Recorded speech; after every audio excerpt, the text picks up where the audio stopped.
Today, I'm gonna attempt to get my family to eat the spiciest foods from all around the world. So spicy! But here's the problem. My son Farhan doesn't like to try new foods, and my wife Andrea hates spicy foods. So in order to make this challenge happen, ladies and gentlemen, it's been a great show tonight. The award for the best performer goes to... oh my gosh! Oh my god, no! Leave us alone! Oh, we gotta go.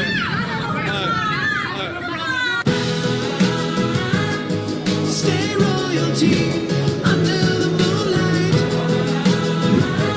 We'll be.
Yes, I know. I'm supposed to be with him, but I was told to come and meet the prosecution.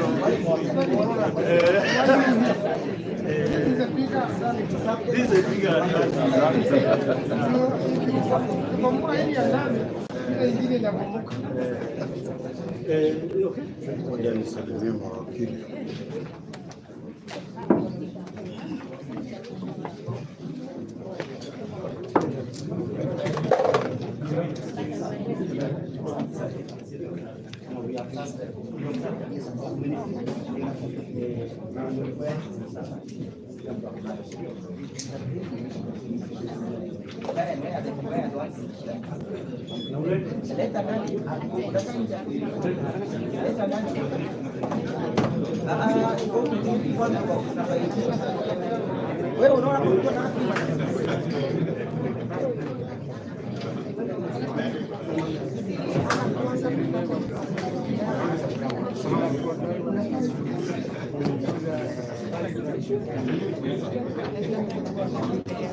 Masani naviona hapa.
Somo nani yako kwa ndani kama kila mtu ako hapa.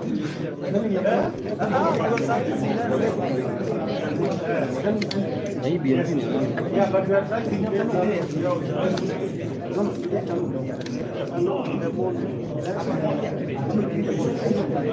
we've actually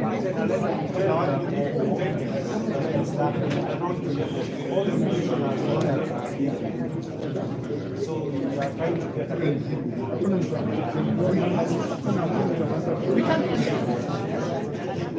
si mnavunja sheria.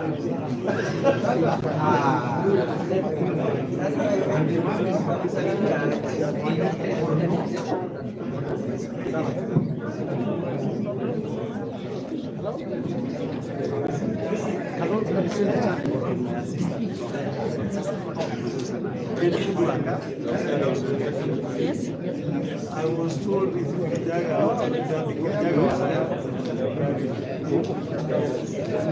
What's your channel? Channel?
Oh ya kita sama.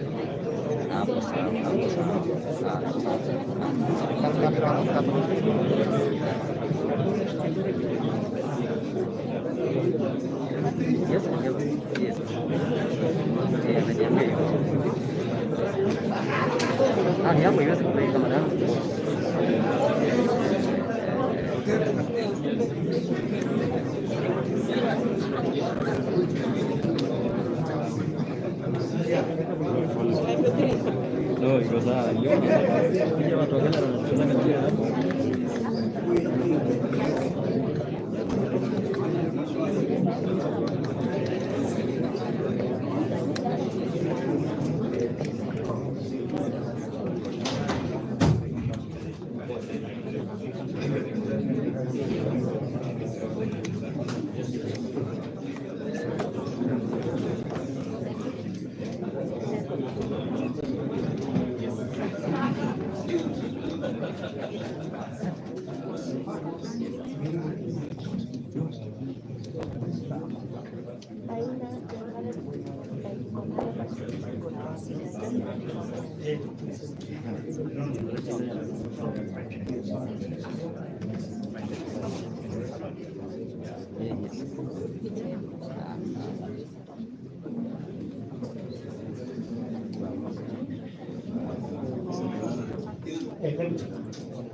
MYKE kupanda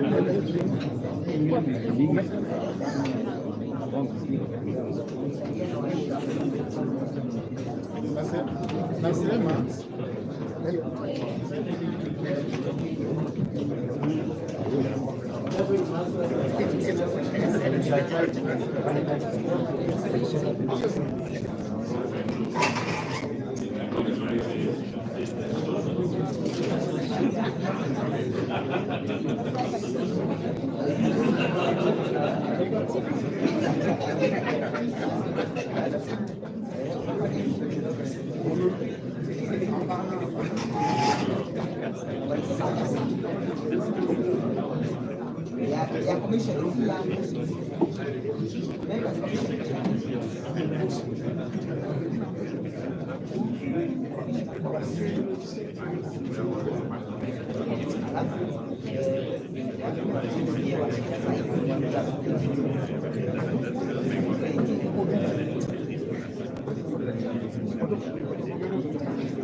Kama nipe hiyo nini yako nikuwekee huko.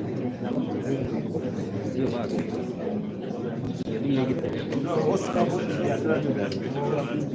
Aichukue direct. Ala. Sema. Ungekuja hizo dada yako kidogo. Please, ungekuja itakuja center kidogo.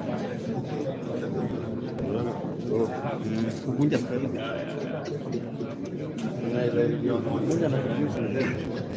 Kukunja ndio kila kitu.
Victor Swanya Ogeto.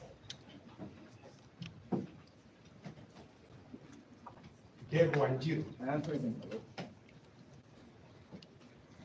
Andrew Muge. George Wandati. the Sakim part, and John. Present below. My Lords, Your Ladyship, as I sit down, I seek clarity on whether it is only petition 565 of 2024 that this honorable court has before it today, or whether there are any other petitions. I thank you.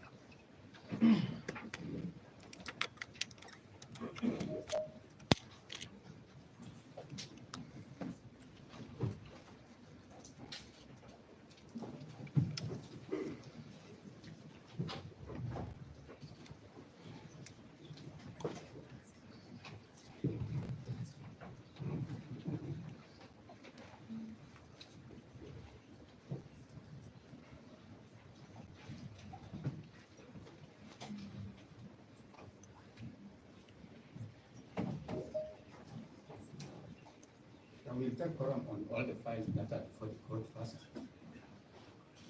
Petition E015 of 2024 at Kerugoya. Petitioner David Muni Mazenge and four others requested the National Assembly at 5 hours.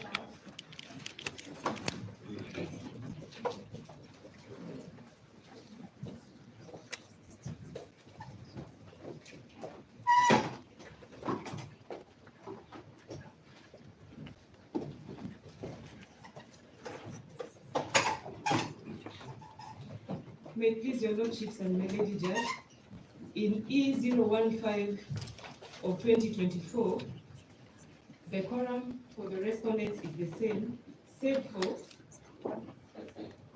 His Excellency the President, who has been sued in person and is being represented by Adrian Kamodo.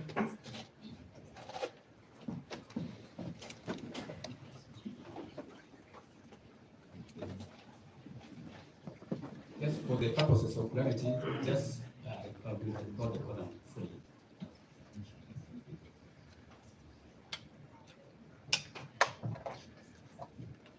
Dorcas will appear as the Attorney General.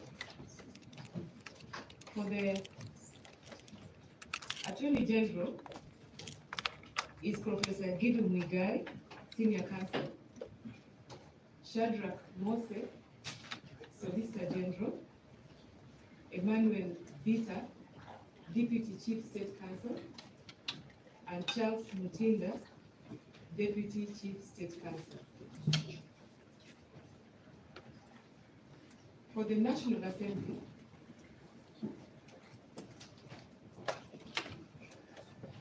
Eric Gumbo, Paul Nyamodi, and Mugala George.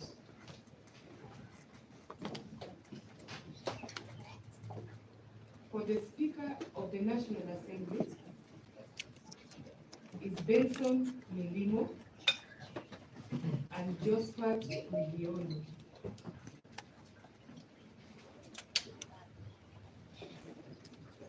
For the Senate, Professor Ojienda Tom, Senior Counsel, Moni Mukele Edwin, and Senator Hilary Sigei.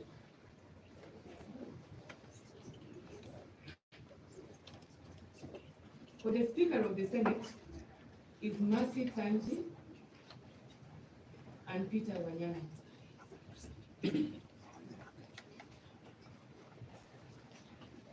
For His Excellency the President, Adrian Kamodo.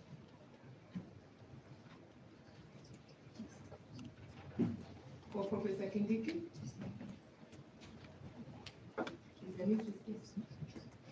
Mudomi Piankolu, Moses Kipkogei, and Ken Lemi.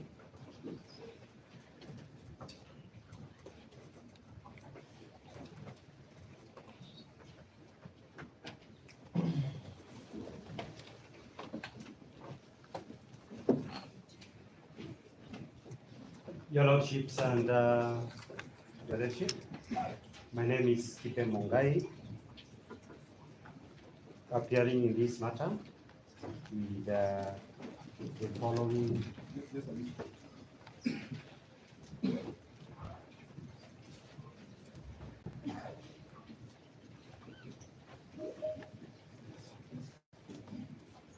My Lord, in this matter, I appear with Senator Daniel Manzo. Present, my lord. Your name, please. My name is Kipe Mungai. I thought I said it, my Lord. Kipe Mungai. Sorry. I appear in this matter, my Lord, with Senator Daniel Manzo. Present, my lord. Mr. Ndegwanjiro. I'm present. Honorable Jerry Maina. Present, my lord. Mr. George Sankimpa. Present, my lord. Mr. Andrew. Mr. Kibe. Yes, oh, sorry. We are recording. You are recording. Sorry. Can you start from Dan Manzo? Dan Manzo. Mr. Ndegwanjiro. Present, Lord. Senator Honorable Jerry Maina. Present, my lord. Mr. George Sankipa. I'm present, my lord. Mr. Andrew Muge. Mr. Gachagua Ruto. Present, my lord. And Mr. Kenneth Matiba, who is on the way, and Professor Ogada. Professor Ogada. Present. And Kenneth Matiba is on the way. My Lord, we appear in this matter that continues to be referred as Kerugoya, petition number A015 of 2024, that appears to have been filed on the same day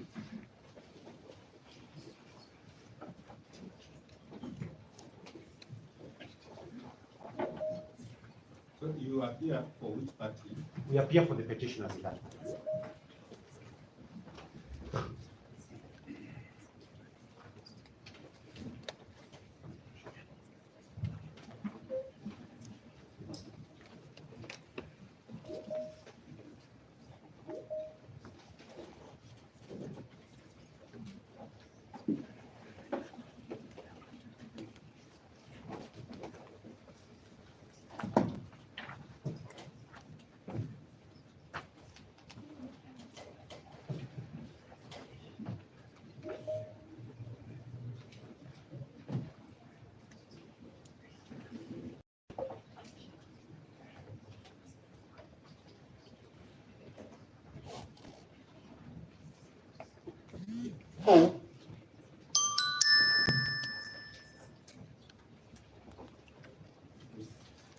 Lord, to your leadership, this petition E015 2024,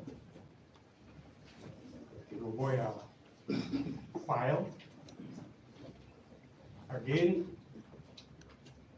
we appear for the first interested party, that is the Deputy President of the Republic of Kenya, in this E015. My Lords, again, let the record capture and show that council appearing for the first interested party appear under protest. Council are as follows: Paul Mwite, Tom Acharia, Elisha Ongoya, Faith Waigwa, Victor Soanya, George Wandati, and John. Can we have that again Yes, I'm sorry. From what point, my lord? from yourself? Paul Mwite, Tom Macharia, Elisha Ongoya, Faith Waigwa, Victor Soanya Ogeto, George Wandati, and John. At the appropriate time, we will be going into the grounds and basis for hearing the protest.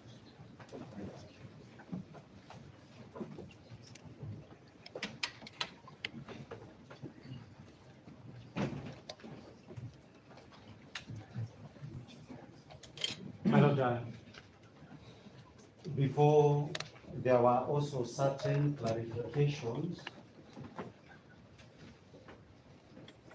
that I would like to be given before the hearing for today. Direction for today's hearing can be given. My Lord, before we start today, moves on that file, are there other files, especially file number petition E572, 2024, is it before the bench?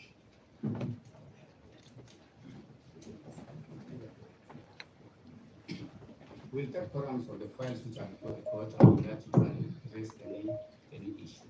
My lords, may you kindly equally confirm whether E509, which was consolidated with E522, is before the bench. One reason, Your Lordship, is that the bench was specifically constituted for that purpose.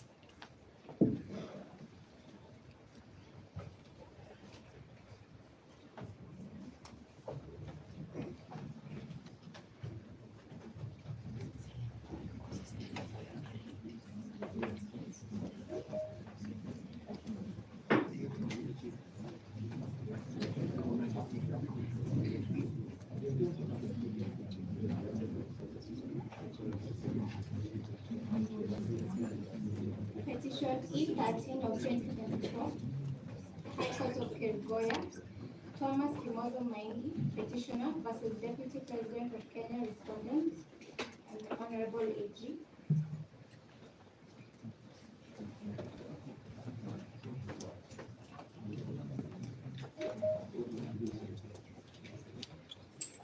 My Lord, that matter is not before the court. Your Lordship is being called, it is the call that you know whether it is before the vote. We also want to know whether it is before this.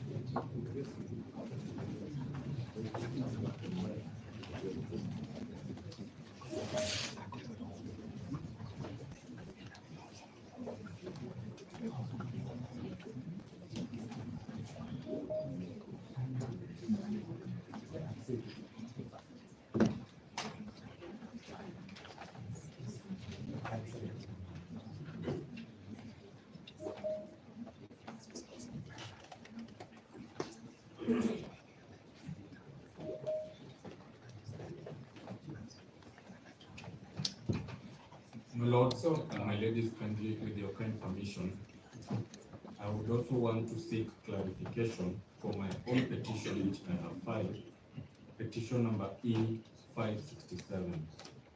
I had information that that file was also coming up before you this morning, and I would like to know whether the same is before you, and if so, whether you can also proceed with it. When was it filed? It was filed on the 18th of October 2024, and it came up before Honorable Justice Mamuye, who gave directions that it should come up actually tomorrow, and I believe that is part of the reasons why there is protest in this matter. And then I was informed that it's coming up today, so I also need clarification.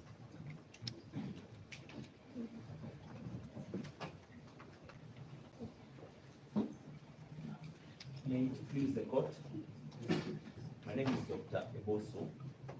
I'm a petitioner in E541 of 2024, a petition that was filed on 8th of October. and a petition in which we got directions on 16th of October, directing that it be brought before the Chief Justice for this bench. It raises the same issues as the issues that were consolidated, and I'm appearing in person with Ms. Ivy Mwami, the second petitioner, and we were seeking clarifications with regard to directions on that file, because as we can see, the files that were filed on 17th of October, and which directions were given, and the bench was constituted. So we expected that the matter would be mentioned together with this one today. Thank you. Lord, with utmost respect, this honorable court is a court of record. And the record is very, very important.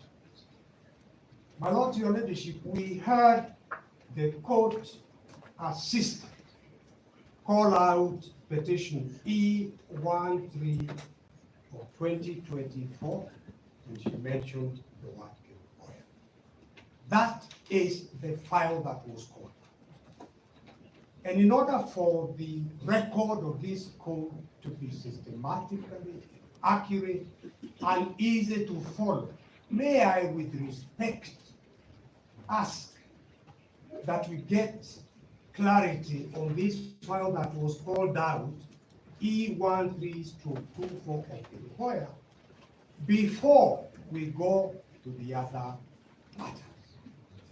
And perhaps it is for this honorable court to clarify which files, one by one, are before this honorable court. This Senior Counsel Paul Newton, we are giving you time to talk. You see, everybody wants to talk. There will be a time for us also to talk. So I've heard. Thank you.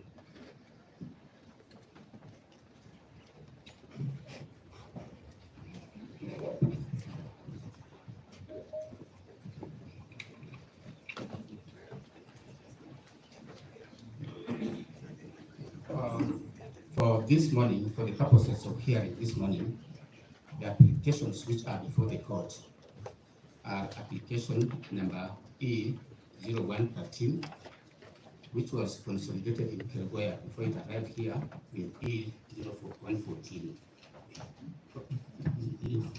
011414. Then we have application number E0115, also from Gachagua. That is application before this court. And then we give direction on those applications. And then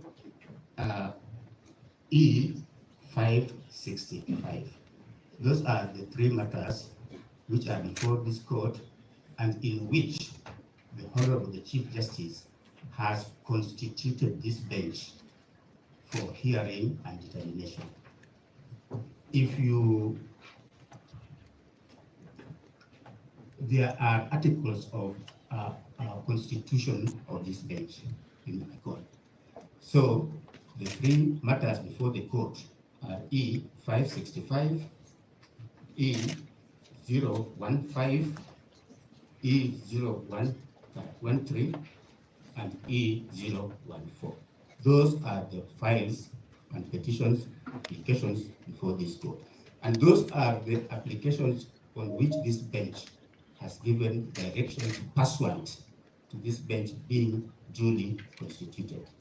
So any other applications which we are talking about, we have not cited them. Maybe they are yet to reach us, but for the purposes of today's hearing, we have these three petitions or applications. Your Lordship, we welcome it. And perhaps also to state for record that we also appear in E015 in protest. But for that, Your Lordship, kindly confirm that the number that is now registered in the matter that came from Gachagua is E015. And that is important, Your Lordship, because of the purposes of administrative transfers of files. Because what was at Gachagua, Your Lordship, was E015. Does it therefore mean that that file has not yet been integrated into the Nairobi files? And if so, then how do we appear to proceed before you, and how was the matter that we shall raise other issues?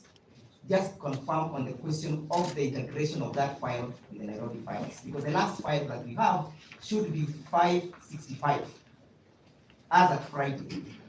Are we dealing with the matter in Kerugoya or in Nairobi? Let me deal with that. Lord, for the purpose of E572 of 2024. That file is not before us. That's all I'm only saying. I have had the directions of the bench. The file is not before you. But I have instructions for the purpose of the one to take that petition was filed on 18th of October. The same day the Kerugoya file were filed. All the directions in all these files that have been taken to a graveyard is that none of these files of ours are orders. The reason as to why Kerugoya files before the learned judges is purely because they have orders to stop the swearing in of the deputy president-elect. The CJ could not have selectively decided to have only one file before you, my lord. This is a trial of the judiciary. It is a trial that goes to the root cause of whether there is impartiality. Mr. Yes, my lord. Mr. Omari. Yes, my lord. The file you are addressing us, we have said, is not before us. And the files which are before this court are the files in which this specific bench has been empaneled. Thank you, my lord. Allow me to mourn. Because the questions I'm raising are very pertinent, that there are files selectively brought before you, but there are others. Mr. Omari, we wouldn't know that because, as you understand, we only deal with matters in which we have been empaneled. We do not empanel ourselves. Thank you very much. The empanelment authority has had me now done. Thank you.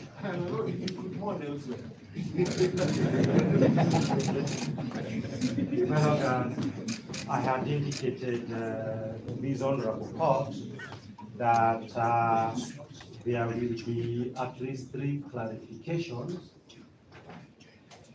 Just a minute to something.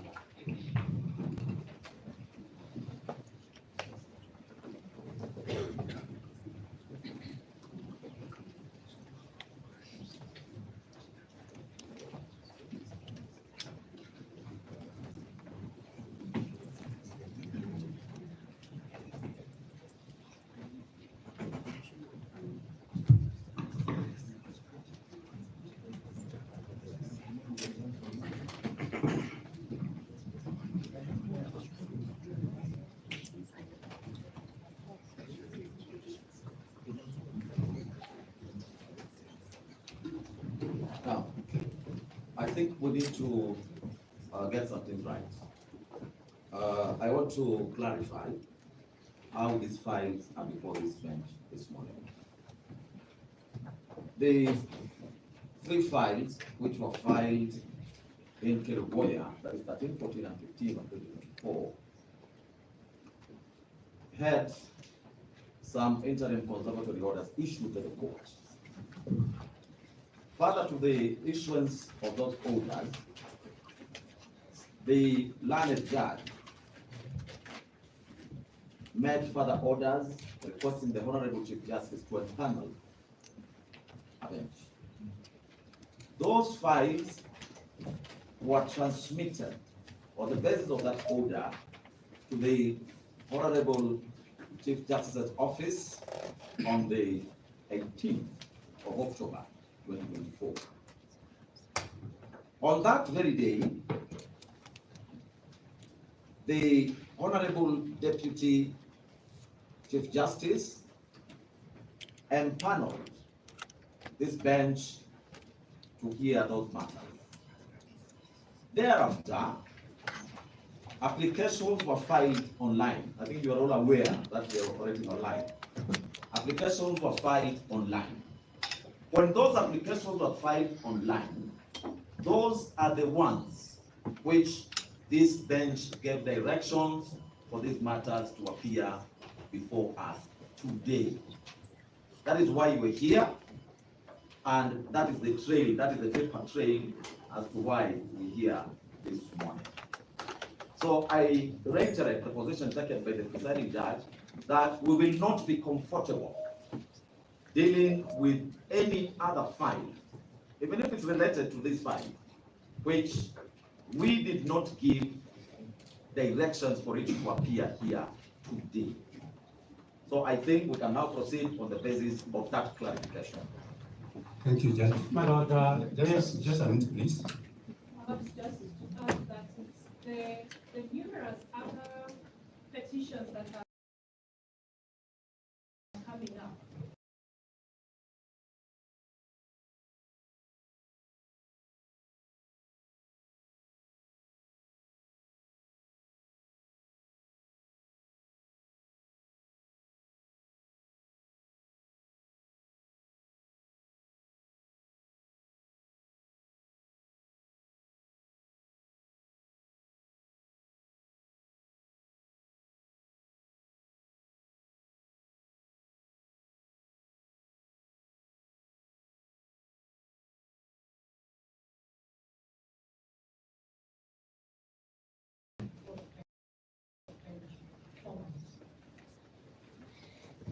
Yes, my Lord, I believe now I can be able to make the clarification. We are starting with the immediate background that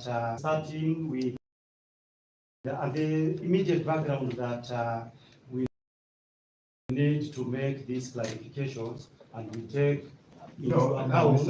Let us finish with quorum first.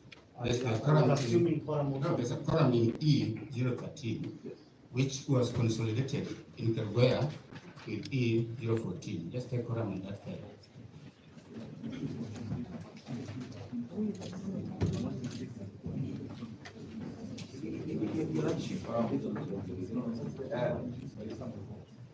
Your Lordship is terribly something wrong. And I believe it is important for us to put things into proper perspective. Because when you call the matters, E13 was not part of what was called. I've not had it perhaps to be called. Your Lordship, in E015, there has never been a consolidation. To the best of my knowledge. What are you talking about consolidation? Nobody has talked about any consolidation. These files have not been consolidated. I think that is the next process we'll be going into. Nobody has talked about any consolidation. If you look at the record, you will find that the directions for today's hearing are given specifically on each and every file. There was no consolidation of any matter. No matter has been consolidated. So let us not dwell on things which really are not before the court. Now matter has been consolidated. Let us proceed from there. If you want to apply for any files to be consolidated, that is okay. As we speak now, there is no consolidation. The direction from this court were very specific on 3 different files. My lords, I'm well guided, but when Justice Mrima was giving the clarification, I never heard him clarify whether the Keroboya file has been integrated into the Nairobi system. Because we cannot be dealing with a file that is reading Keroboya. Because of course, if there is no integration, Your Lordship, then there is a rat that is made. Let me answer you. You said that records speak for himself. And for record, matters which came from Keroboya came with their own record. And the record states here that the matter herein is consolidated with petition E014 of 2024 and the same to be delivered in the Chief Justice for empanelment of bench in terms of the ruling in petition E014 of 2024, a copy of which shall be placed on this file. So Your own matter coming from Kerugoya was already consolidated. Those proceedings which took place in Kerugoya consolidated these two files. So let that not be an issue here, please.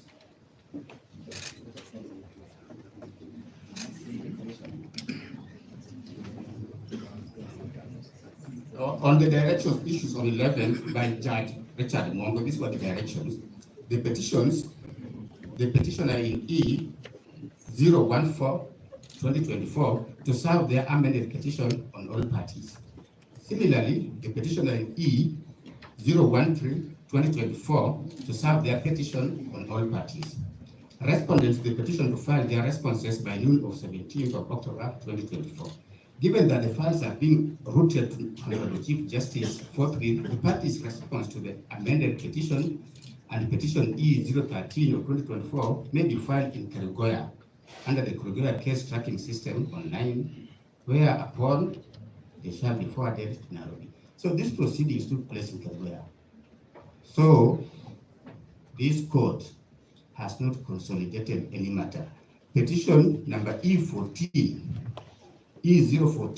and petition number E-013 are hereby consolidated. The parties who appeared before the Kerugoya court were given those orders. Those were your orders. And with your permission, Presiding Judge, the reason why Nairobi has not opened another file to put together all the files from Kerugoya is this. Going by the orders which were issued by Kerugoya court, there was a specific order that because of the transmission, parties will still file their documents under the Kerugoya CTS, that is the court tracking system. We had to hold on to that so that not to disadvantage any of the parties until we appear today. Those are some of the things we will deal with here and make orders to the Honorable Deputy Registrar to formalize that. So there should be no cause for alarm. We will put everything into its place.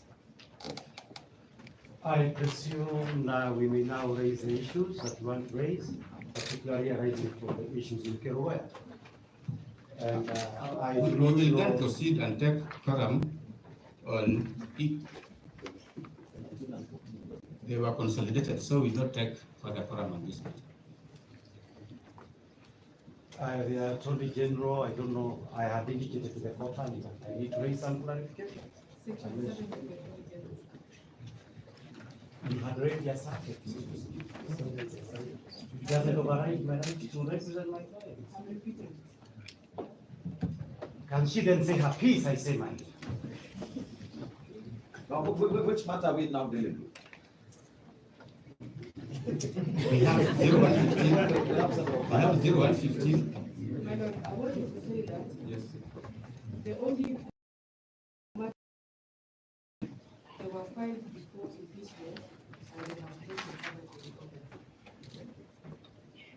the we have E15 has to. but E13 and E14, although from Kerugoya, they were filed before impeachment and they have no conservative member.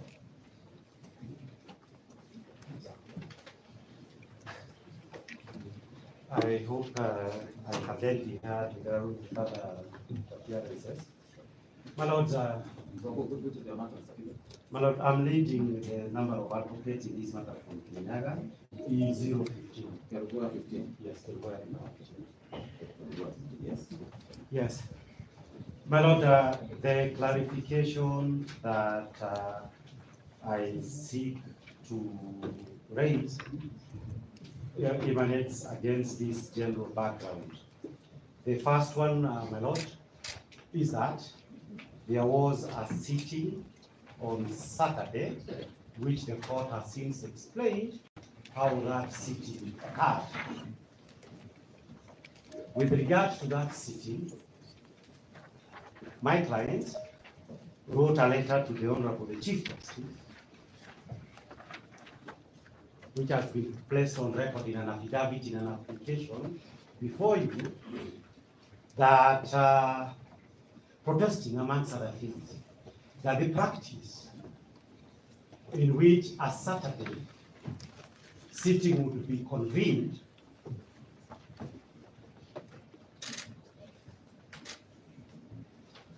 for purposes of hearing the executive and organs of government that have violated fundamental rights is a practice that is prohibited under the 2010 Constitution. That letter is on the record. We do not trust that the Honorable Chief Justice could actually do that because she knows the history about what used to happen. But we now learn, Your Lordships, that you are convened by the Honorable Lady Justice William, the Deputy Chief Justice. Lady, my lords, arising from that are one, a legal issue and a matter of Article 150. My lord, under the law, and we do this every day, I practice public law every day. Arising from that issues of the communication, speaking for 015, we expected that the general procedure would be, and that is what the orders implies, and required us to come on Thursday this week, that when the Chief Justice appoints a bench, she will do it in writing as required under Article 47 of the Constitution. We would be given the number of those judges and the day that they will be sitting. This day, we have not received officially, because even when the sitting happened on Saturday, My Lord, may I think I have a right to raise those issues. Let's give my friend Mungai time. Mungai. I just wanted for good order. Okay, is that a clarification, Mungai? My Lord, I am Mungai. I believe he will speak in response as soon as I'm done. Let me finish. My Lord, I wanted to assist the court because my learned friend has, I believe, filed a substantive application so that the court does not hear speeches in vacuo. My learned friend should identify what application he is ventilating so that even we taking notes know what we should be responding to. That's all I wanted to say. Professor Mungai was a former Attorney General. I respect him. He was also my teacher, my professor for criminal law. But my Lord, the point that I wish to make is that I am acting for specific clients today, and that's before the court. I should be having silent. He will respond. And I've indicated that we have formal applications. What we are raising is an issue that is arising from what Judge Murima has indicated. We could not put it earlier in an application. So if I may proceed, my Lord, the issue is this, that we expected a notification in writing that these judges have been appointed and they would sit on a particular day. All those notifications, including in cases of abductions, have been that the first sitting by a bench has been on a working day. All applications, and I'm aware of this as a fact. So then the first clarifications would be, on what basis would, in an application by the executive, be convened on a Saturday? That is a substantive issue because of the second reason that our background that we are giving. My Lord, under the 2010 Constitution, the constitutions provide for the Bill of Rights. My Lord, under the former Constitution,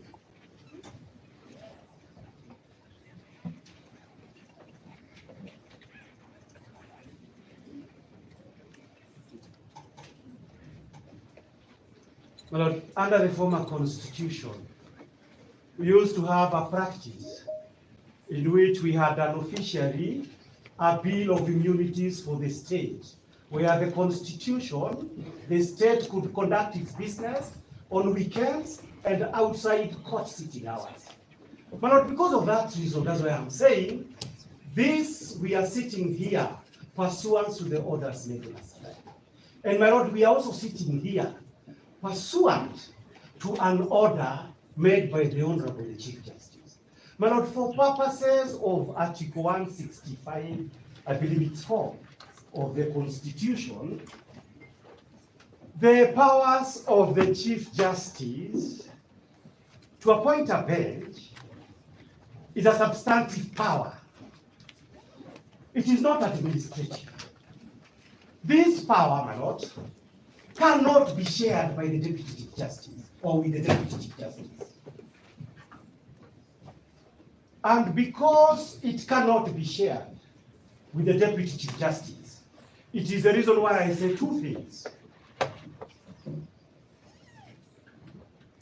That our instructions is that we must move this court immediately to set aside that order on the basis of its unconstitutionality. The Chief Justice of Kenya cannot appoint anyone, any judge, pursuant to Article 165(4) of the Constitution. And we shall place here the Deputy Chief Justice a formal applications. Issue number 2, my lords, arising from that.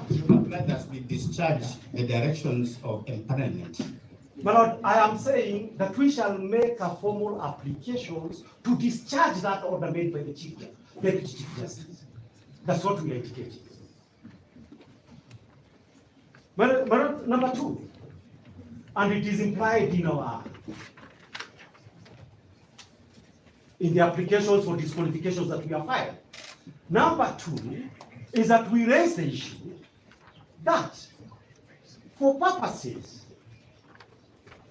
of the Saturday sitting and today's sitting, and the thing is out there in the streets and the Republic of Kenya, is that a special bench would be appointed for purposes of vacating the orders that were made.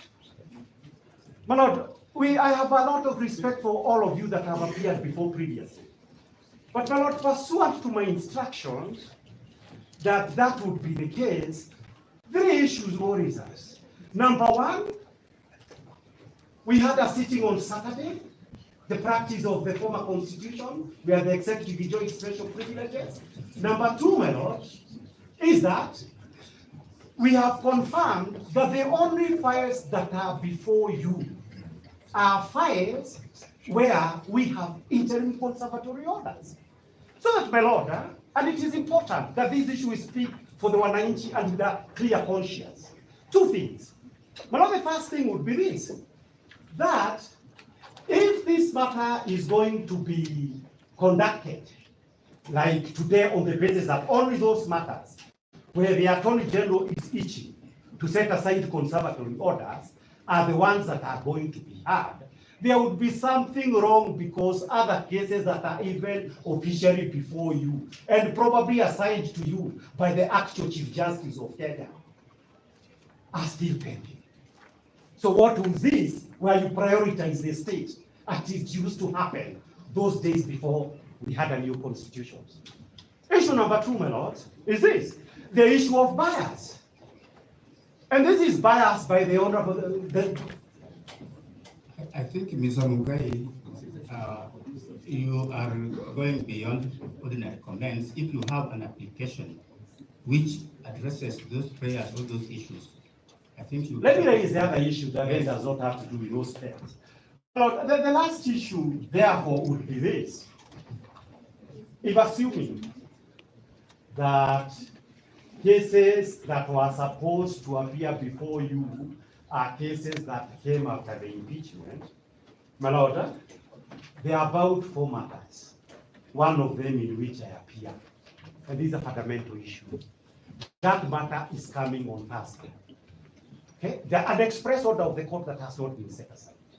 The question would be this, for purposes of good order, and for purposes of us making this application, why would it be difficult, even for this bench, to order all cases, because that is the right to equality under Article 27 of the Constitution, that deals with the same subject matter, come on a specific day where all parties have notice so that even the issues that we are raising against the Deputy Chief Justice can be formally put on record, so that we do not have this anxiety that somebody is speaking off record. But Lord, why I say as I go to see, why I say this is important is this. The matters before you over and over again, the repeated question has been, the right to fair hearing is being sacrificed. Under Article 25 of the Constitution, fair hearing cannot be taken away even during an emergency. It is an absolute right in this country. So that, my Lord, arising from that, the question that we would like us to be addressed is that to say that we are going to conduct matters by installment, and the only justification for the chosen installments being that the Deputy Chief Justice is biased for the state and has therefore constituted a bench that can be able to hear the state's application, is clearly not permissible. So that, my Lord, I urge the court to hold. I would not, please, we should not bring the DCJ conduct at this stage, because I think that the DCJ discharged her administrative duties the way it should be done. That is not administrative. If you have an issue with that, please don't make a generalized complaint. Well, this is not generalized. It is in writing, and we are making a formal application to ensure everything is done on record. And that right, as I sit down, the issue of that right is that we have had a situation before the National Assembly, before the Senate. It didn't seem to matter. Before the High Court, my lords, I submit the right to fair hearing under the Constitution must count for something. Otherwise, Article 25 would effectively have been amended to please the state. I urge you respectfully. We hear you. My lord, sir, just to add on what my learned friend has submitted on, With the permission of the presiding, I wish to say I wish to make this clarification. The matters which are before us today, the three matters which are before us today, are not here on the basis that some conservatory orders were issued per se. I have stated and I'm repeating. The reason why these matters are before us today is that after the issuance of the conservatory orders, subsequent applications were filed. The applications were filed after the empanelment. Those applications were filed online. We deal with matters online. And it is on the basis of only the applications which were filed and dealt with online, that is why we are here today. So I want to correct the insinuation that we are here only to deal with the matters in which conservatory orders were issued. We don't know how many conservatory orders were issued. We are only here to deal with specifically the applications which were filed, which came to our attention. So kindly let us be as factual as possible. We will deal with all the matters. I can assure you there is no issue about any of the things you are raising. If you have any substantive issue, we are here. If the application for recusal, there is no problem. We will hear. If we feel we have to get out of it, there should be no problem. We are all here to defend the Constitution of Kenya. So don't worry. Don't worry. Give us time. Let's take this thing step by step, and we will do.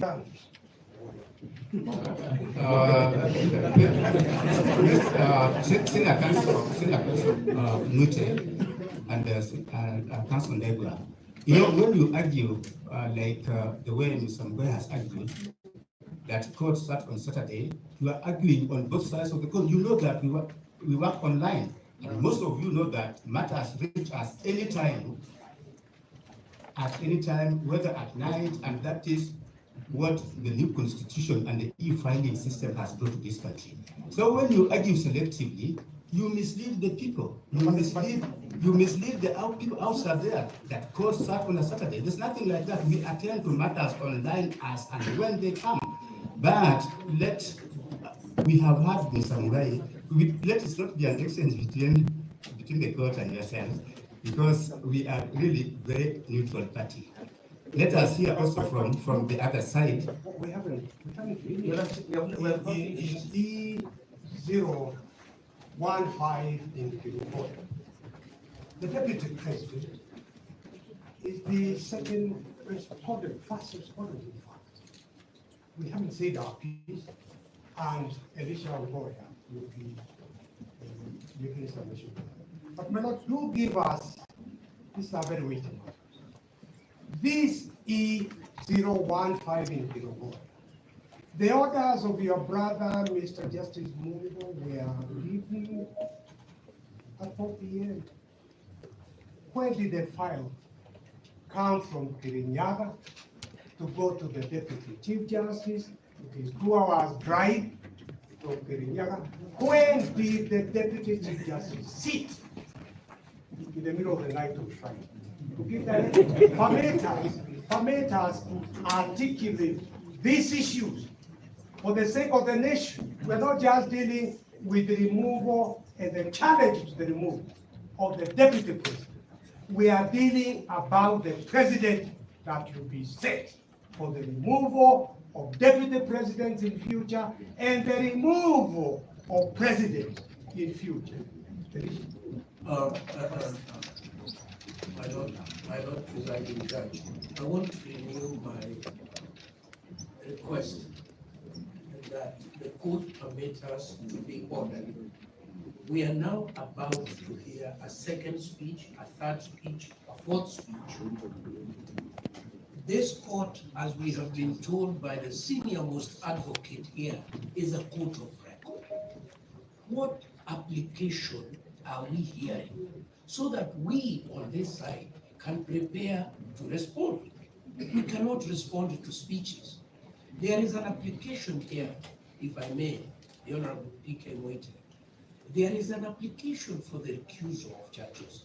It is the right of my learned colleagues to bring such an application. But having brought it, they should then confine themselves to it. Then we can respond to it. But we cannot sit here the whole afternoon listening to speech after speech intended for another audience other than this one. There's no other audience. Let us be clear on this. The applications before this court, we have stated which applications are in this court for hearing today. We have no authority to call any other file, because files, when there's a prayer for empanelment of a bench, those files go directly to the Honorable Chief Justice. So we have no authority to call any other file to ourselves. That will be quite unprocedural.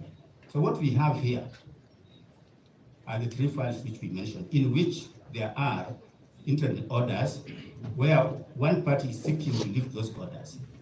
If there is an application for recusal or whatever it is, I think you really need to put it on record so that we deal with it, and before any other thing, we can deal with it and dispose of it one way or the other.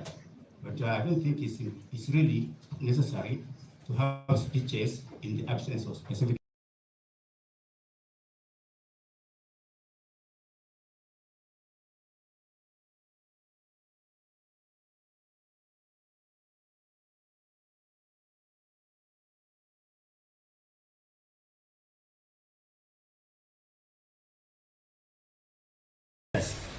Your Lordship, the so-called speeches have been invited by the disclosure from the court. We, the advocates appearing for the petitioners, we were not aware of how the bench was constituted. So when it was disclosed to us that the bench was constituted by the Deputy Chief Justice, it necessitated us to address you, your Lordships, on Article 165, Clause 4. On the constitutionality of the constitution of this bench to hear these 3 specific files. And that is the issue that we want to address even before we go to the application for recusal. Because it's our humble view, your Lordship, that the so-called empanelment of this bench to hear these specific files is itself unconstitutional. by the reading of Article 165, Clause 4. It is our reading that the only person who has the capacity to empanel a bench is a Chief Justice. So we want to urge this court to perhaps interpret for us whether the Deputy Chief Justice can empanel a bench. Number two, Your Lordship, is where did the Chief Justice get the authority to empanel the bench? Was the Chief Justice present? Why did the Chief Justice execute her functions and her mandate under Article 165 Clause 4? What was the necessity of the delegation of this function? Those are pertinent issues, Your Lordship, that requires clarification before we go to the root of the matter, the crux of the matter.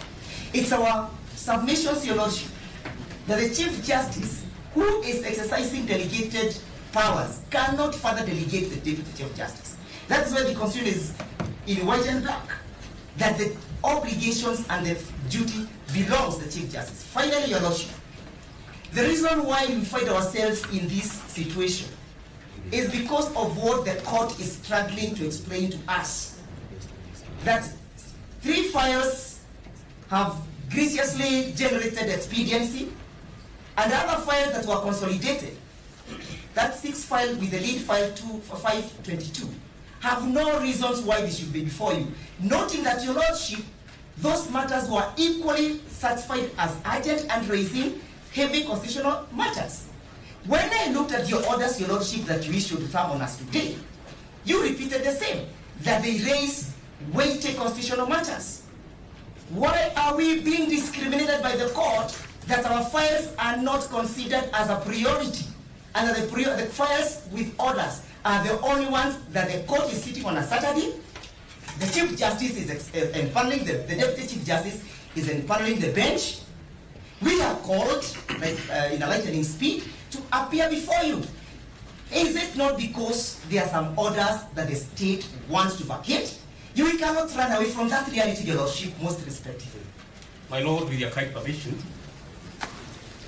for the record, Dr. Kamoto for the 5th respondent in Israel. I believe the reason we are here and the reason why we took forum is because we recognize that there are different parties in these proceedings. So it will be abominable for a section of the parties to seek to colonize these proceedings and treat them as if they are the only ones entitled to the audience of the court. So in this regard, my proposal is as follows, that each of the party whose representation has been taken gets an opportunity to indicate to the court what applications they have before the court, so that we're able to proceed methodically. And each party then, the court can then give directions on how we move to treat each of those applications. Otherwise, we may be here indefinitely if each of the parties takes the opportunity accorded to make lamentations, to make speeches, and to mourn.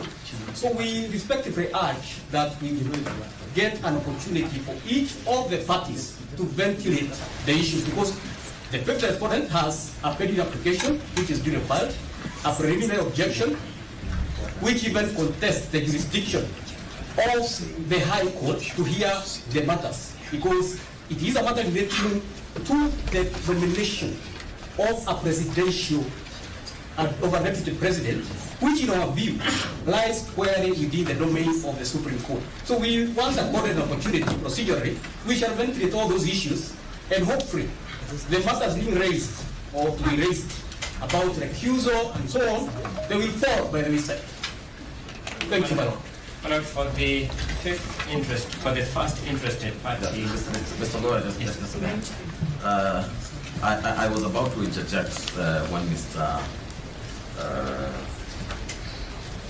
when counsel, Mr. not the other one. Gachagua? Yes, Mr. Gachagua was addressing, and that is exactly why I wanted to.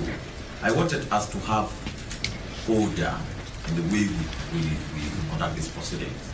And I was about to ask Mr. Ndegwa, After all that, what is your application? Your Lordship, I'm very clear in my application.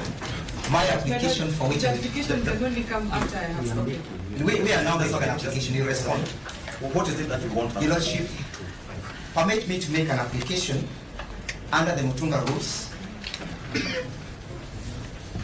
that following the disclosure of the court this morning that was made by Justice Murima, that this honorable court does determine whether the Deputy Chief Justice has the power to empanel the bench under Article 165, Clause 4. Your Lordship, and whether, if she has any power of that nature, the same ought to be communicated to the members of the Republic by the Chief Justice,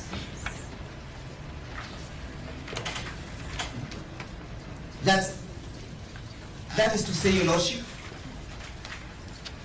that the Chief Justice has delegated her powers under Article 165, Clause 4 to empanel this bench. Your Lordship, this is the background of my application, that on the 14th of October 2024, the Honorable Chief Justice did empanel this bench to hear and adjudicate over 6 matters which were consolidated with the lead file being 522. And the files that were consolidated, Your Lordships, my lady, were 522, 509, 537, 528, 525, and 506. Your Lordship, it is our humble submissions that this bench was exclusively empaneled to handle those files, and that the communication was effectively made to the parties by the Honorable Chief Justice. I am giving the background of my application, and that we are aware that subsequently other files, and the most important one is E014 of 2024, which came from Kerugoya, was equally slated for empanelment before the Chief Justice. To date, Your Lordship, there is no communication from the Office of the Chief Justice other than this morning that this file was equally empaneled and designated for hearing by this bench. Your Lordship, the other ground is this, Your Lordship, that when we appeared before you on the 16th of October, Your Lordship, we sought your indulgence, Your Lordship, to have a further mention on the 18th of October. My Lord, I'm sorry we are constrained to interject to seek your guidance. My name is Muzomi, appearing for Professor Kindiki. Listening to my colleagues, he is making an application before this bench, complaining about wrongs supposedly made by the Chief Justice and the Deputy Chief Justice in bringing us to this session of today. For me, the clarification I wish the court to provide is whether an application of that nature can be made informally without the CJ and the DCJ being made parties to that application and being offered an opportunity to explain, so that to be fair on these state officers, it's easy to speak to the gallery and cast all manner of insinuations and aspersions against them. And if my Lord finds that an application of that nature cannot be made informally without actually filing a formal application and joining the CJ and the DCJ so that they have a chance to respond to these insinuations, I suggest again, and I beg the court, I'm a very junior counsel, but Professor MYKE wonders that we run the risk of coming to a court of law to speak to the gallery. In parliamentary language, what I fear is happening is what is called filibustering, my lord. To filibuster is where you go to a forum intended to deal with the business of the day, and you keep making speeches upon speeches that have no bearing on the business of the day, where the motive is to ensure that the business of the day is not conducted. To the best of my knowledge, the business of the day there were applications on their side, there were applications on our side, and the court was graceful enough to give both sides an opportunity to come today to ventilate those applications. Instead, we've lost 2 hours, my lord. We have not been addressed on those applications. We are just filibustering. My lord, perhaps if I may. Yes. Yes, But my lord, you are being invited to interpret Articles 161 and 163, 1B, 1 and 2, which designate the Chief Justice and the Deputy Chief Justice as head and deputy head of the judiciary. And you're being asked to inquire into the manner that they perform their duties as head of the judiciary and to interpret Article 165(4). That can only be a substantive, through a substantive application to which all parties must respond. I think my concern then, Ndegwa and my friend Kibe, is that you are taking the court for a long ride and we're ending up wasting a lot of time in court. I wish you could go to the issues. If the question is, if you are ending up with an application for the disqualification of the bench, why can't you go to that point instead of beating around the bush, as you would say? My lord, if I may, just to bring it to the court's attention, that the issue that my learned colleagues have taken up rather dramatically this morning is an issue that they have taken up with the Chief Justice by way of a letter. Before they came to court, they have taken up those issues with the Chief Justice by way of a letter. If that is the avenue that they have chosen, then let them deal with it by way of the letter. It isn't anything that should take your lordship's time. That letter remains. They have written it to the Chief Justice. We have been copied on the letter, and we await the learned Chief Justice's response to the letter. It isn't anything that should take up time this morning. My lords, if it pleases the court, my name is Conjure Mohi. I am acting in person. We filed an application for a certificate of urgency on the 8th of October, 2024. Before this bench was in panels on the 14th of October, 2024. Unfortunately, some of the records we were seeking have been overtaken by events. My lord, and today, as the part of our application has not been placed before you, and we are just concerned that our application will once again, events will once again overtake our application. My lords and my lady. So we're asking with the kind indulgence, if you would please at least allow us time, my lords and my lady, for our application to be consolidated and heard together with the other applications that have been heard today. Madam Lady, for the 5th interested party in 15, can I just be heard for 1 minute only? My Lord Jadra asked an important question. How do we move forward? Now the paradox as I got it, because I don't make speeches, is that my colleagues accused this side of making speeches, and in the process they made speeches. But having said that, my Lord, an issue has arisen following disclosures by my Lord Justice Grima about how this bench has been constituted. It's now apparent that the petitioner and the first interested party in petition 15 have an issue with that. We suggest that we be given time to file a formal application. It could not have been filed earlier because the disclosure has been made here. And since that issue goes to the core of your capacity seat, it ought to be resolved preliminarily. Whether you have been properly empaneled is the most preliminary of preliminary issues.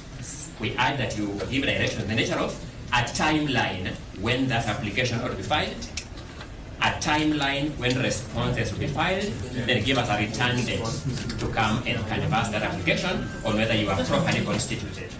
Because if it turns out that you are improperly constituted, even the issue of recusal becomes secondary. But if it comes out that you are properly constituted, then the issue of recusal now follows. I urge that if we follow that route, in accordance with my teacher's guide and Professor MYKE, there will be greater order and coherence. And I thank you. Is that an adjournment? Is that Mr. Boy applying for an adjournment? Because he's saying, and perhaps it's wrongly, that even the recusal application comes after determination of the question on panelment. If that be so, and they may leave, they normally leave court, they left Senate, may leave court, we let them say whether they are applying for an adjournment.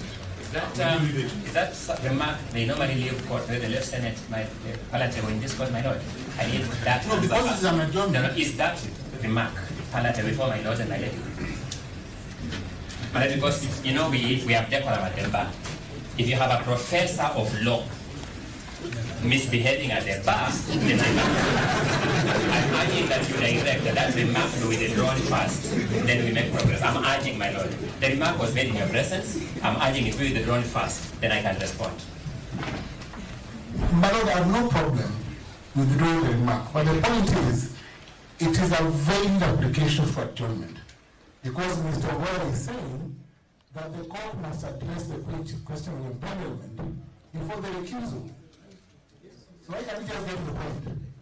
I am answering the question now, but I know that he has withdrawn. He said he has no problem with withdrawing, but I need to withdraw. I want him to withdraw first, my lord, because I'm entitled to dignity. I have no problem with withdrawing. Okay, my friend, bye. No, I have no problem, my lord. I withdraw the remark, but there is practice. Thank you. Let me now address the question as addressed. My lord, Professor Jenda was my teacher and my mentor of many years. I have no disrespect for him. I just want my own dignity asserted because I can't protect my client's dignity if my own is in question. But having said that, my lord Judge Mrima, you are a witness that the issue of how this bench was empaneled has been disclosed here when we are here. We have raised concerns through learned colleagues, Kibe Mungai, and learned colleague, Mr. Njegwa, that we now want to take that as an issue. My colleagues have rightfully submitted that matter requires a substantive application. Rightly, we agree with them fully. But you'll agree with me that if you are improperly constituted, then you cannot make one more step. It's therefore in that request that my Lord Judge Mrima asked, how do we move forward? I also had my learned mentor, Professor MYKE, again ask, how do we move in an orderly manner? I'm suggesting let that substantive application be placed before you. Being as preliminary as it appears on the face of it, give back-to-back timelines on the compliance by the parties. Let the parties come and now formally address you on that question. Let us have a determination on that question. I humbly plead. Leadership again on how to move forward. Thank you. Allow me, my lords and my lady, to address the issue of disclosure, which is actually being attributed to Mr. Justice Mrima. And sometimes it's good to tell the truth, because the issue of how this bench was empaneled has not come to light. It is down. They actually knew of it, and this, and then, or should have, they would have found out. The letter which was written this morning, which we have, it was received on that, it was written on the 20th of October, has actually one pertinent question disposed whether the file was actually taken to the Chief Justice and at what time. So they are actually knowing something regarding that. Then we are dealing with constitutional functions under Article 165(4), which means they were saying only the Chief Justice can constitute this bench. So they actually knew how the bench was constituted, and possibly the only reason we should be given is why the file was taken to ECJ, possibly because of the absence of the Chief Justice.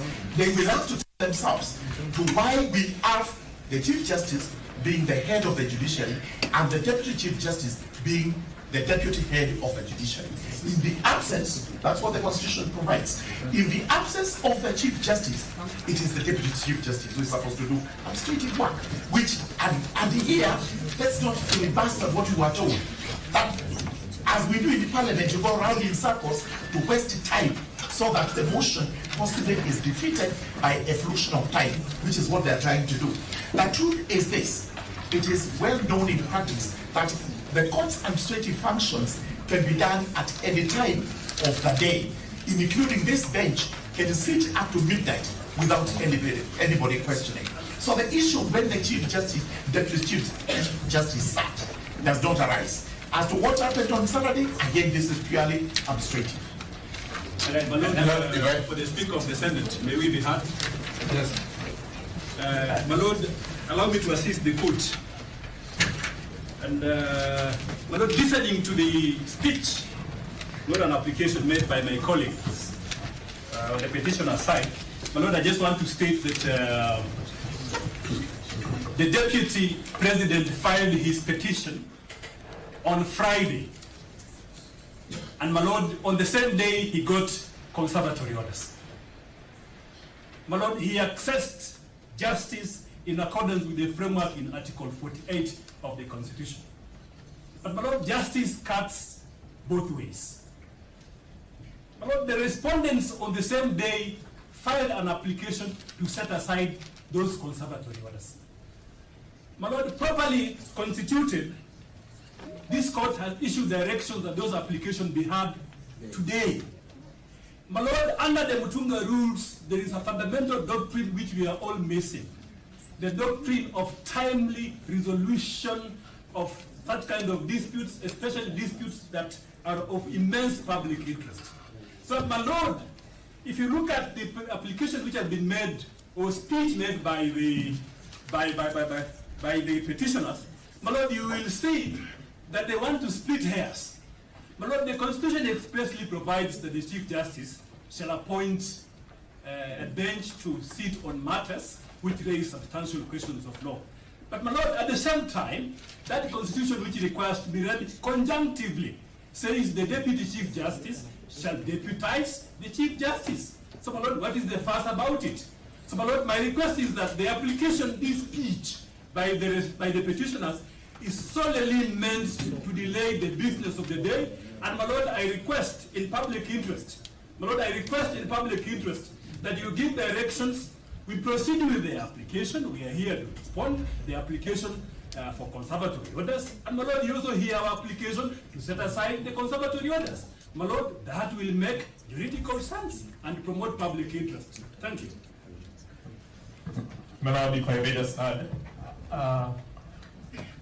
this court has the control of the proceedings. And this is a very weighty matter. It concerns the Deputy President of this country. I will not allow everybody to speak, because if everybody is going to speak, we are going to head nowhere. A challenge has been posed on the validity of this bench to sit. This is the direction we are making. The application challenging the validity of this court to sit must be filed within 1 hour and responded to within 1 hour. We will come at 2 to listen to that application.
Sasa hii kuna ingine na chachu huko na mtu ndio huko.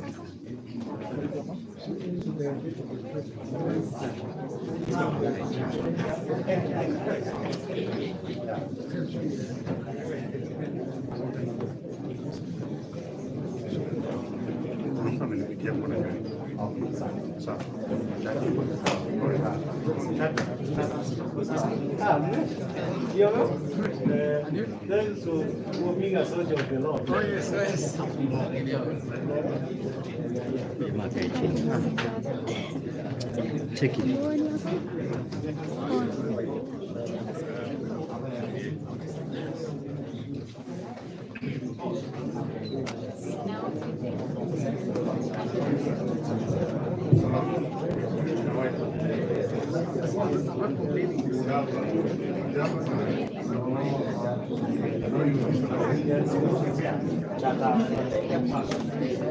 Kill it.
SYMO.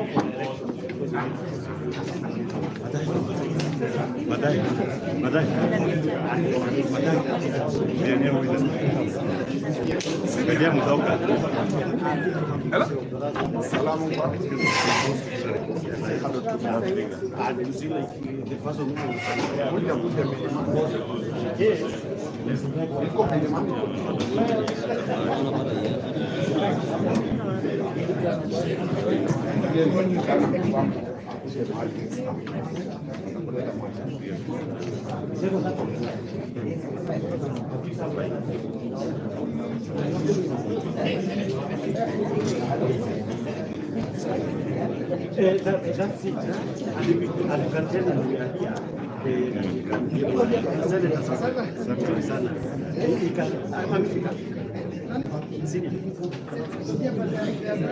Yes, I know. I'm supposed to be with him, but I was told to come and meet the prosecution.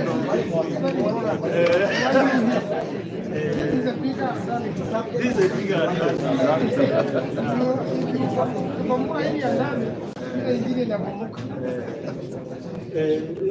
Ngoja nisalimie mawakili.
Nasani najiona hapa.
Somo nani hapo kwa ndani kama kila mtu hapo hapa.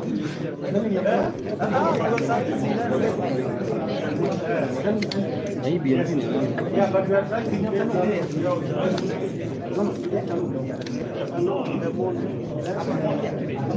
we've actually written a letter to our all the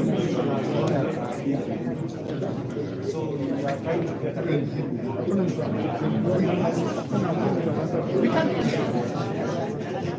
si mnakuja sheria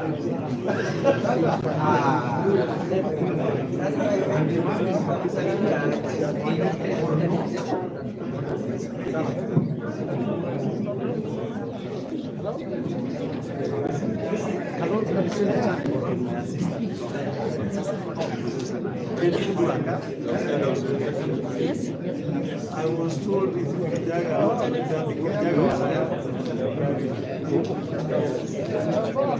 channel?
Oh ya sasa. Hapo sawa.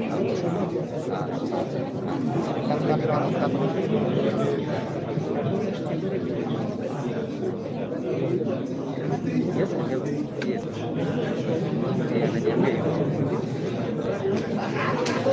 Yangu iweze kupeleka kama damu.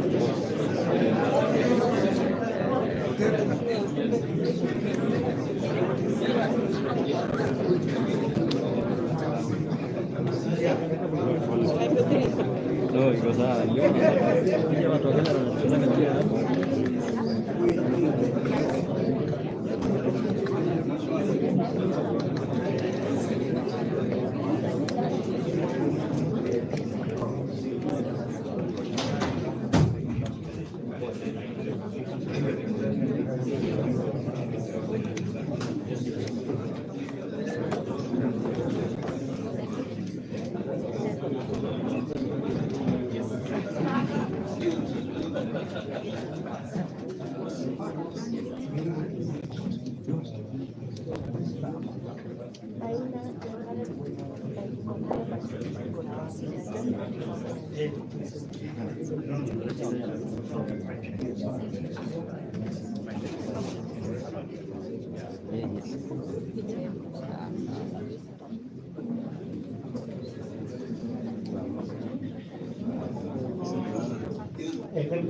MYKE iko pale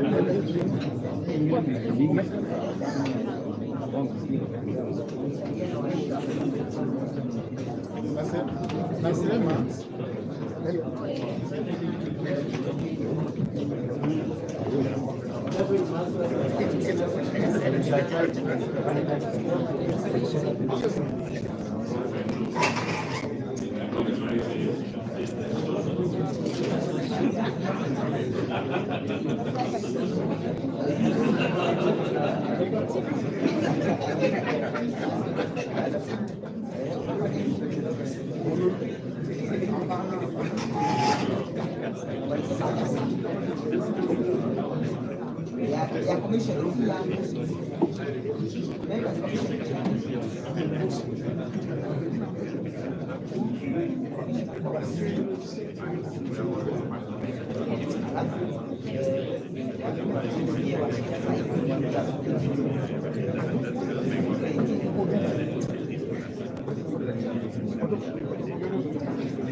Kama ni fair ndio yangu nikuwekea huko.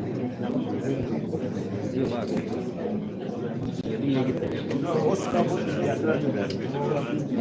Ichukue direct. Ala. Sema. Ningekuja hizo dada yako kidogo. Please, Vigunja itakuja mid-center kidogo. Kukunja sasa hivi. Kukunja na kukunja ndio kila kitu.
Victor Swanya Ogeto.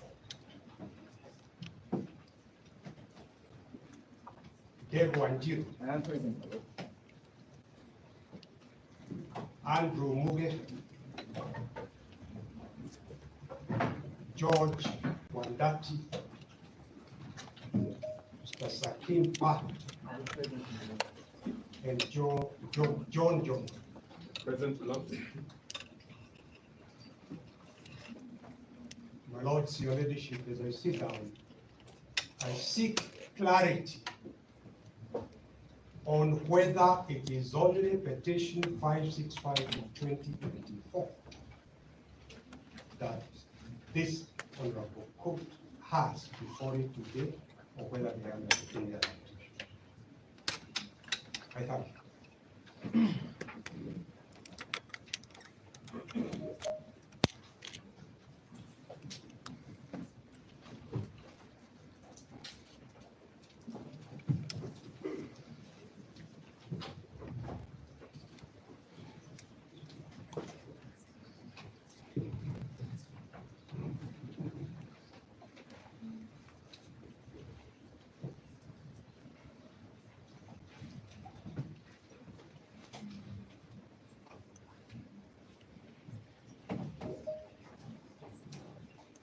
Can we take quorum on all the files that are before the court first?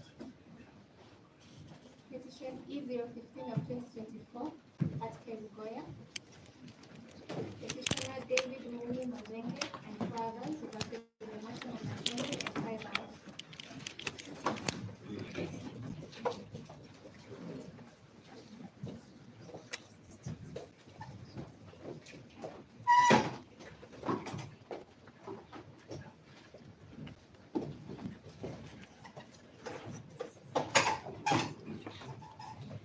May it please your lordships and my lady judge, in E015 of 2024, the quorum for the respondents is the same, save for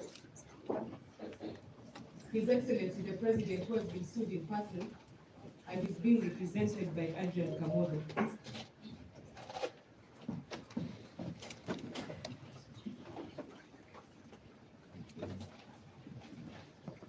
Yes, for the purposes of clarity, just report the quorum fully.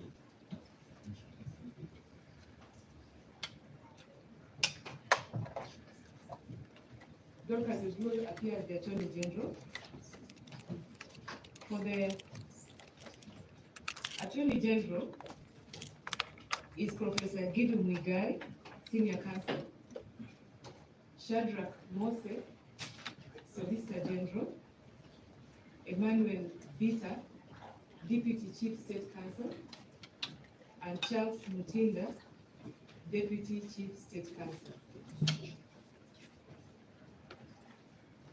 For the National Assembly,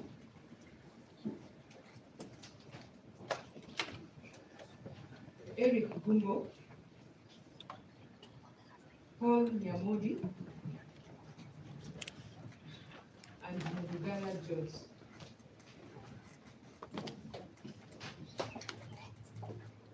For the Speaker of the National Assembly is Benson Milimo and Josephat Milioni.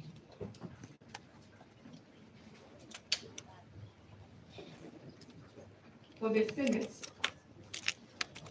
Professor Ojienda Tom, Senior Counsel, Moni Mukele Evelyn, and Senator Hilary Sigay.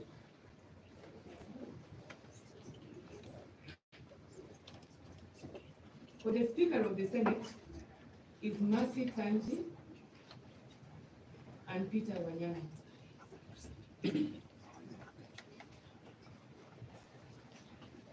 For His Excellency the President, Adrian Kamodo.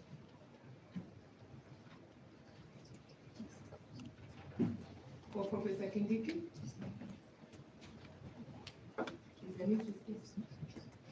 Mudomi Piankolu, Moses Kipkogei, and Ken Lemi.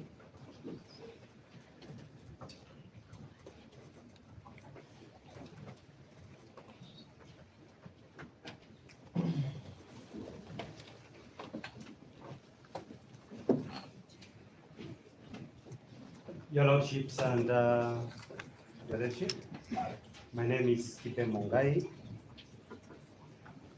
appearing in this matter with the following.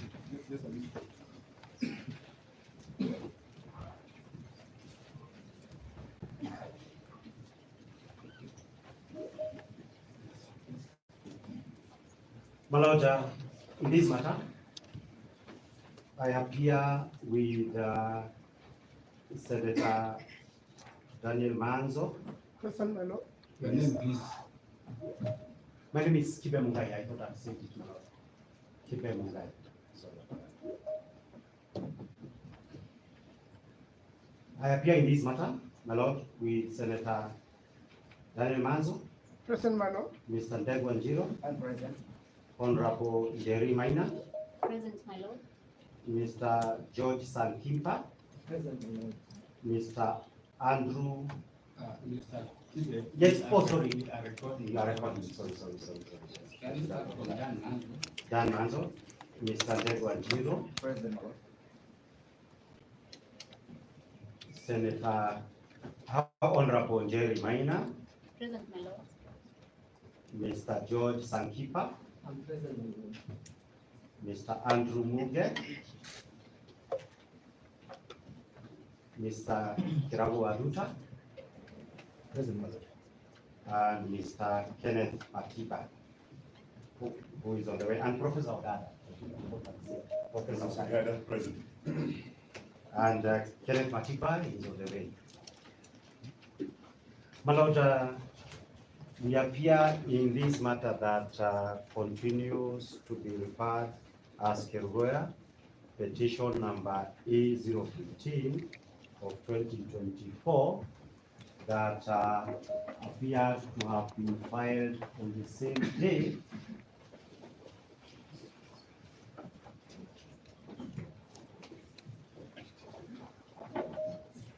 So you appear for which party? we appear for the petitioners in that.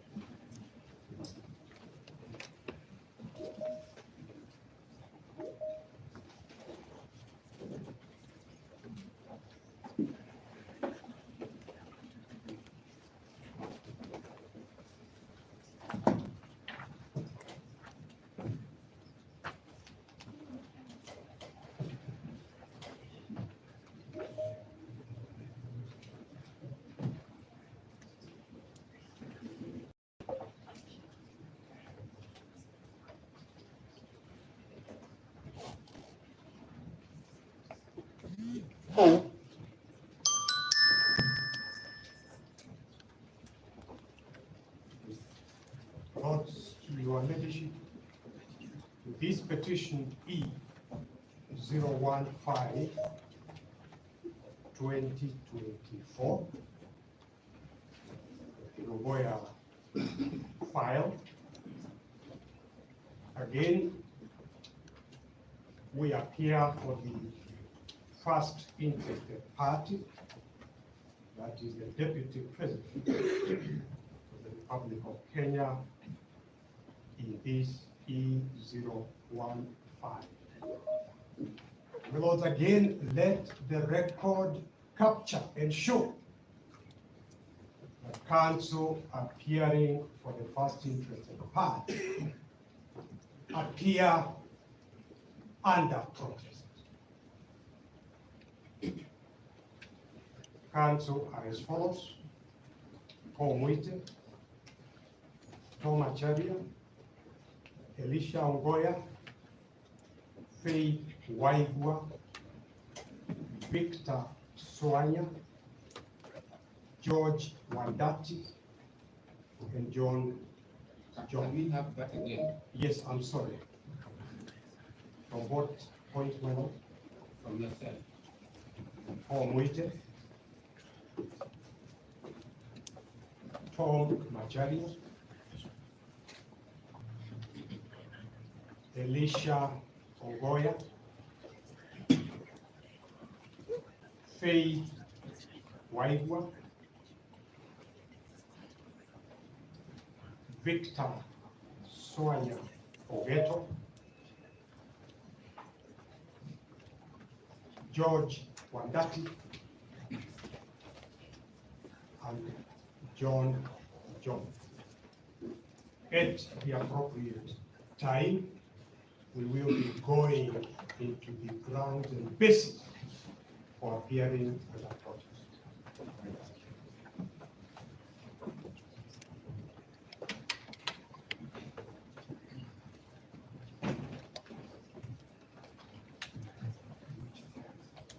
My Lord, before there were also certain clarifications that I would like to be given before the hearing for today. Direction for today's hearing can be given. My Lord. Before Mr. Kibbe moves on that file, are there other files, especially file number petition E572, 2024? Is it before the bench?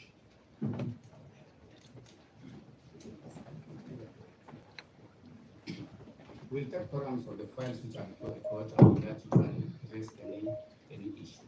My lords, may you kindly equally confirm whether E509, which was consolidated with E522, is before the bench. One reason, Your Lordship, is that the bench was specifically constituted for that purpose.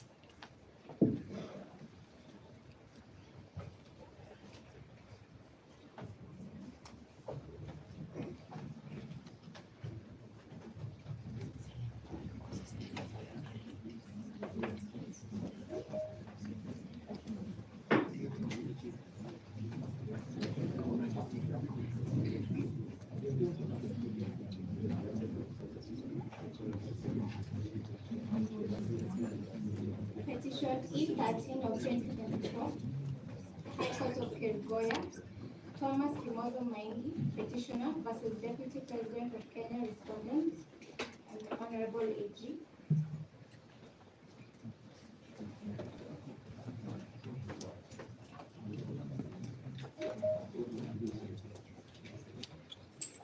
My Lord, that matter is not before the court. Your Lordship, if you called, it is the call that you know whether it is before the court. We also want to know whether it is before this.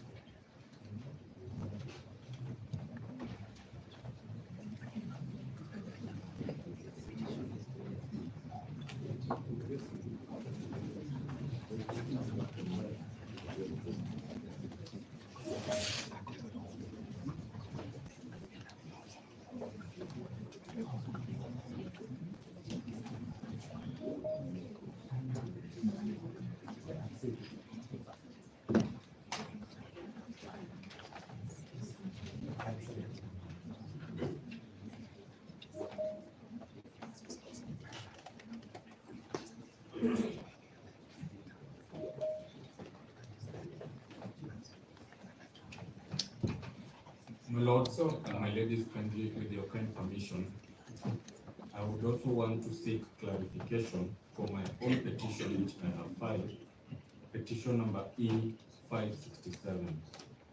I had information that that file was also coming up before you this morning, and I would like to know whether the same is before you, and if so, whether you can also proceed with it. When was it filed? It was filed on the 18th of October 2024, and it came up before Honorable Justice Mamuye, who gave directions that it will come up actually tomorrow, and I believe that is part of the reasons why there is protest in this matter.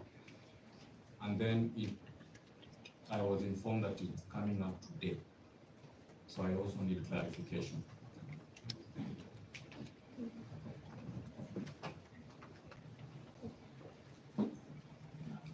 May it please the court. My name is Dr. Eboso. I'm a petitioner in E541 of 2024, a petition that was filed on 8th of October, and a petition in which we got directions on 16th of October, directing that it be brought before the Chief Justice for this bench. Raises the same issues as the issues that were consolidated, and I'm appearing in person with Ms. Ivy, one with the second petitioner, and we were seeking clarifications with regard to directions on that file, because as we can see, the files that were filed on 17th of October, and which directions were given, and the bench was constituted. So we expected that the matter would be mentioned together with this one today. Thank you. Lord, with utmost respect, this honorable court is a court of record. And the record is very, very important. My Lord, your ladyship, we heard the court assistant call out petition E13 of 2024, and she mentioned the word Gachagua. That is the file that was called. And in order for the record of this code to be systematically accurate and easy to follow, may I, with respect, ask that we get clarity on this file that was called out, E13/24 of Gachagua, before we go to the other matters. And perhaps it is for this honorable court to clarify which files, one by one, are before this honorable court. This Senior Counsel Paul Muche, we are giving you time to talk. You see, everybody wants to talk. There will be a time for us also to talk. So I've heard. Thank you.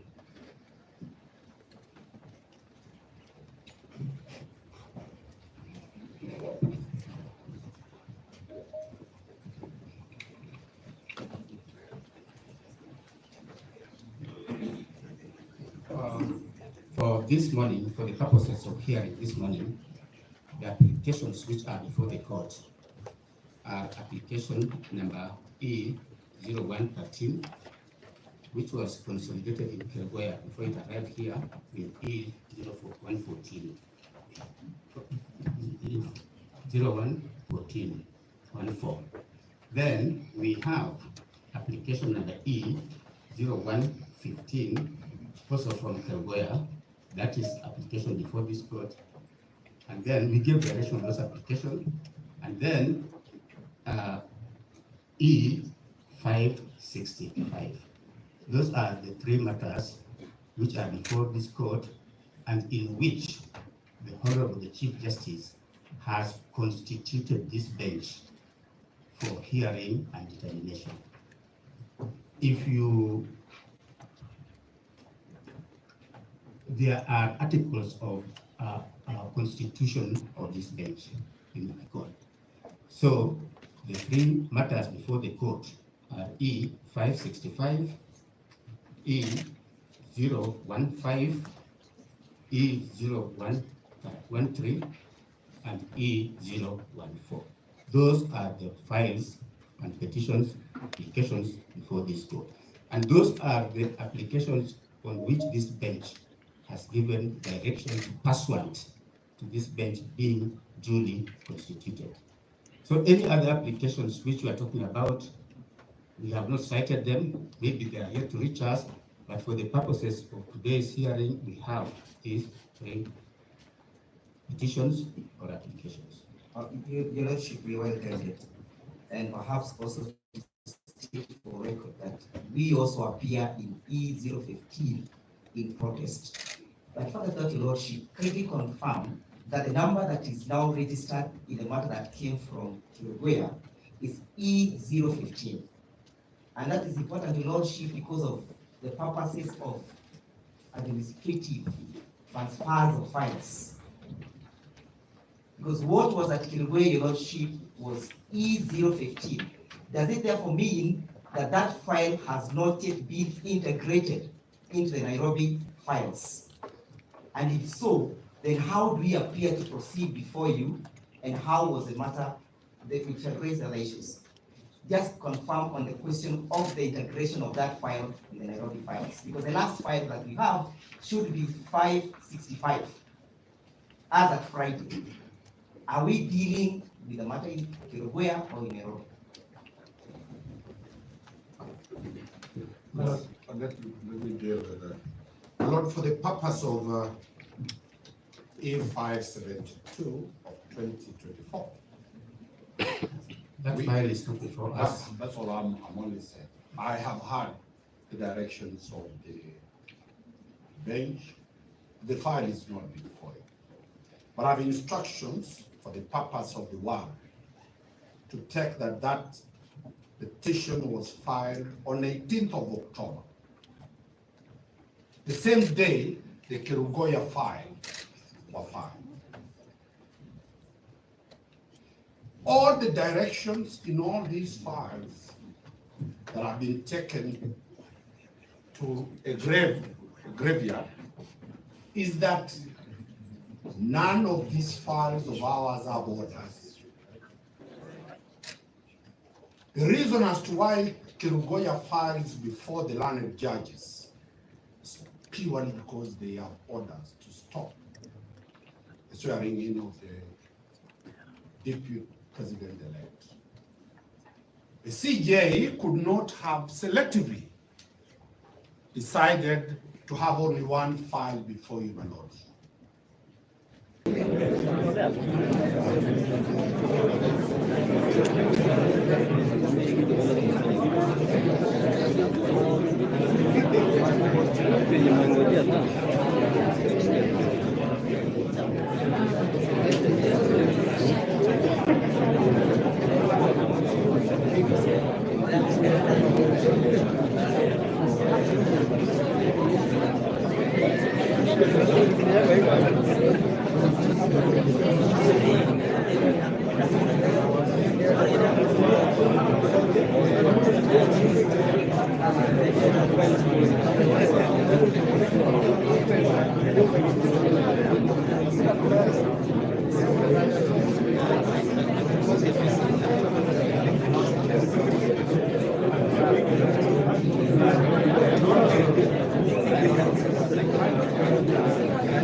Hiyo mlango inagongo hapo. Igongoni wakati watu wote hali.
Kisha mwambie kuja kwa kamera maana hapa kuna nini?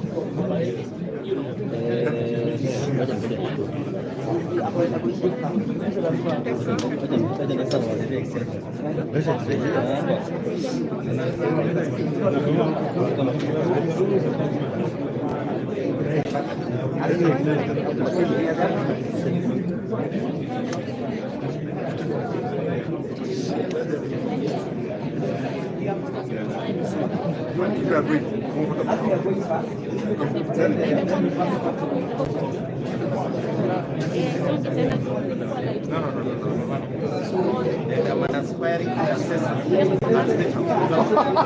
a vacancy. That is vacant. It's vacant. No. I know my one. Nilizungumza na yourself. Yeye nimewachia gangsters kama yangu yangu. Mimi ya kazi yangu kuombea kazi. Mfike vipi? Asante. Na ni kazi ngumu sana. Very hard.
akamwa n'ekibeza.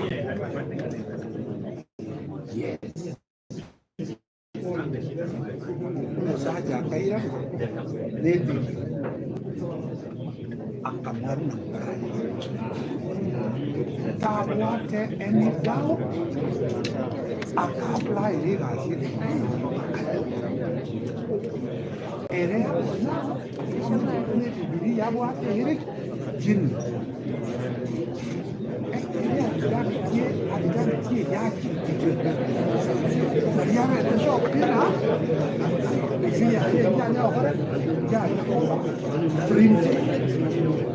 nekibesa ayeta omusajja akyeta akanyomera omukunguuti omusajja oyo okulu oiwura omusajja oyo okire nekibesa kya ogerire enasi ya obutiti ogerire engukyosalwayo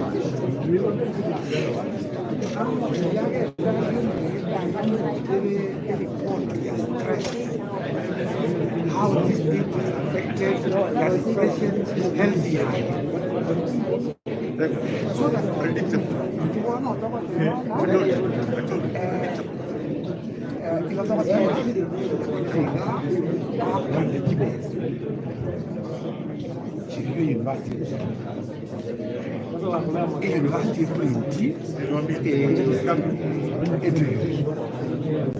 Based on this, we compare with the drawing. The only reason you are going to be in a normal or trusted your mosaic. And that execution, you're not seeing a cool room. Yeah. That was a comment of one. Now, what did they? Now, maybe in every university, all of them will be disputed. They will be withdrawn.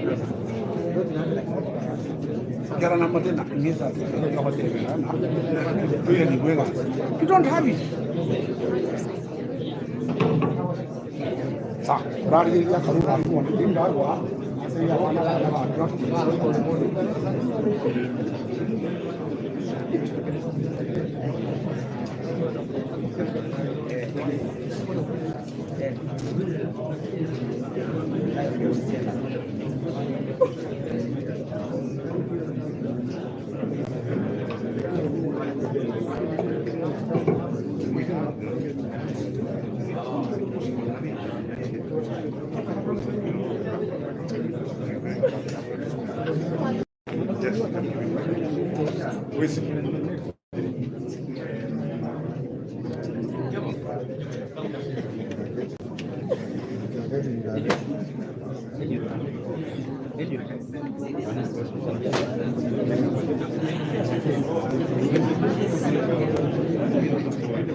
Kazi yake maana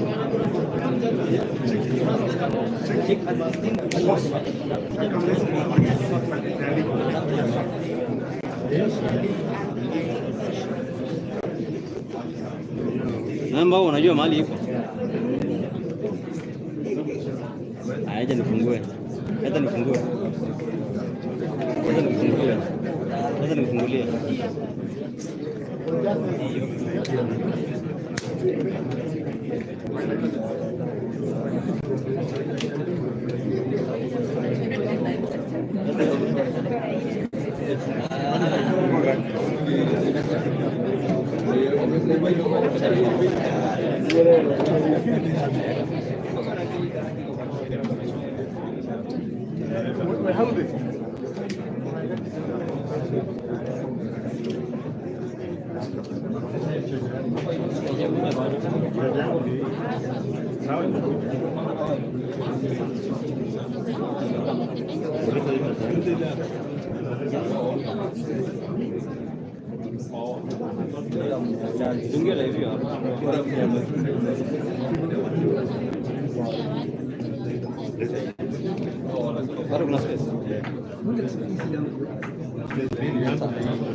Unaona hapa? Unaweza wacha peke yako umesimama na watu wako sawa. Shika hii.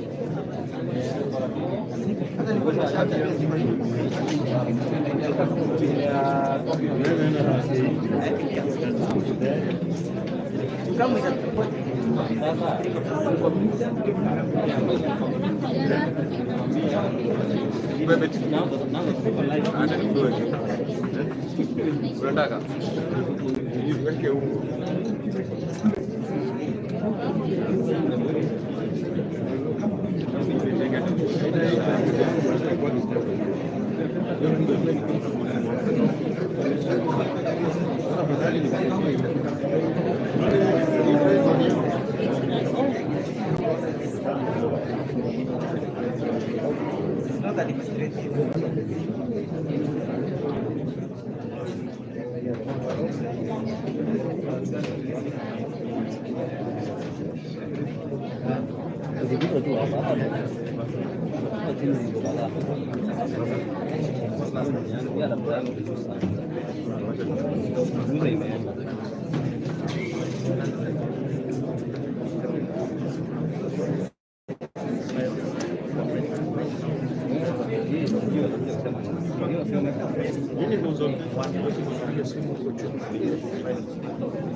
Nipiga simu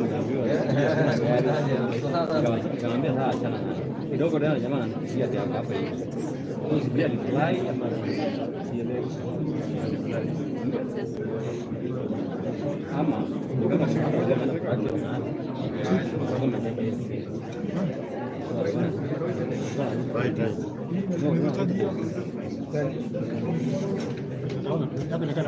Oh, I see. Wewe tumesema tumpatie beti moja. Imejaa. Huyu anachaji. Usimpatie moja. Una sasa unaona bwana uzima sina mchaji.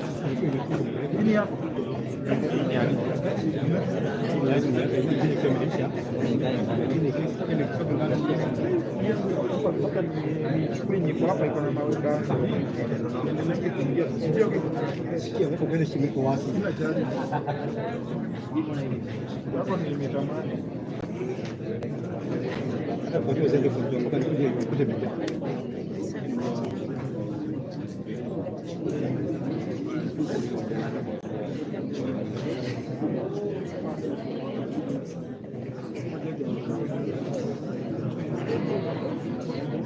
Mambo iko shwari, siku zile hapa iko siwezi toa.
Of course, what will go fast is this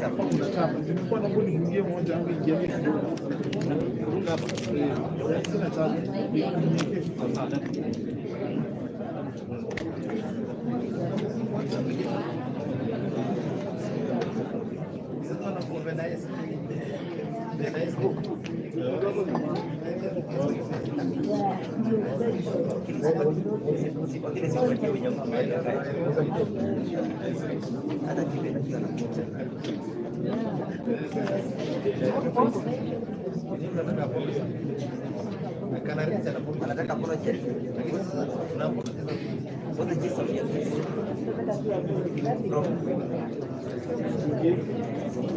So you're not with us. How now?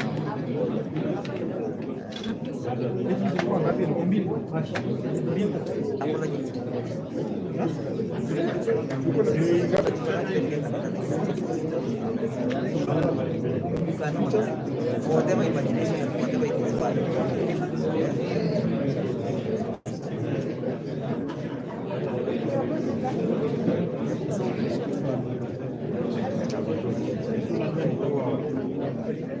wewe unataka mtu university chapu utapatana na yeye utapata na yeye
Because of that happens here.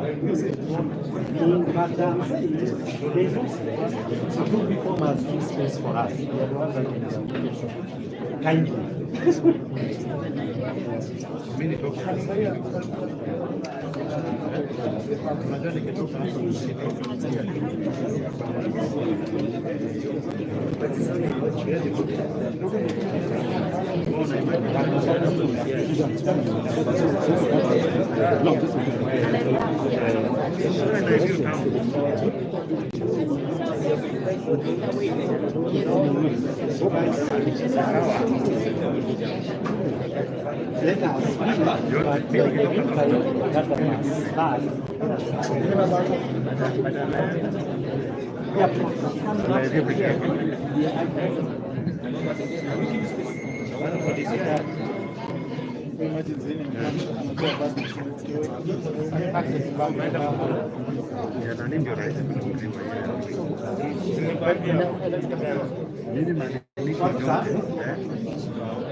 So there's no way you can justify that.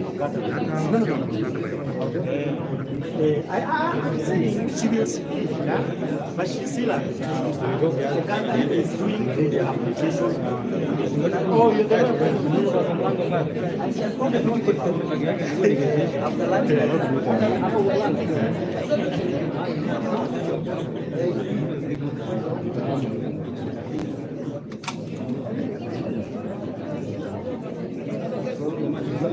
I know I was so here.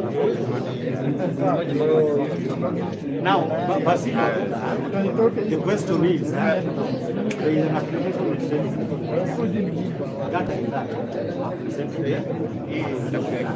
assuming I was not arguing the application, by the way, I'm not.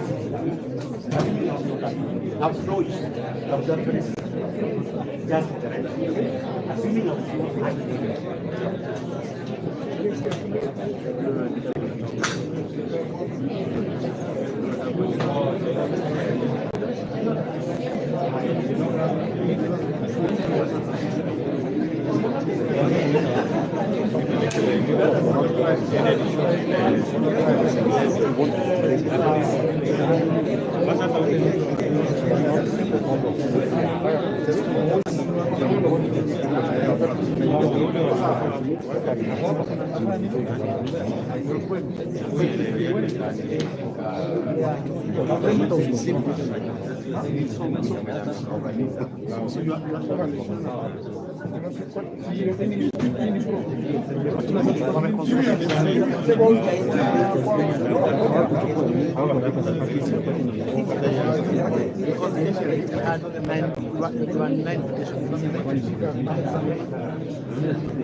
Who was the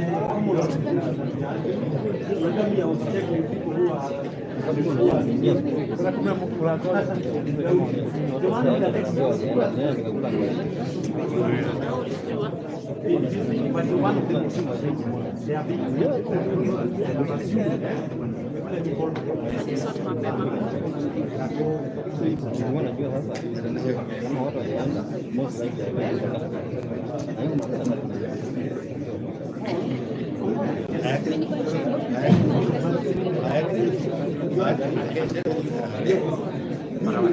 agree and tell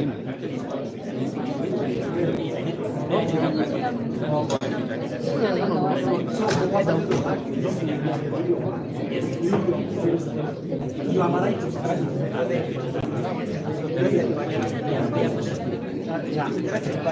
Yeah, but you are right.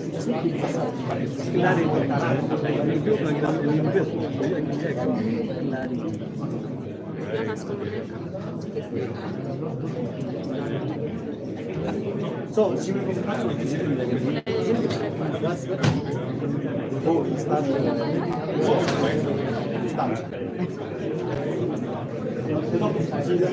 no, I think she will go fast.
Good afternoon once more.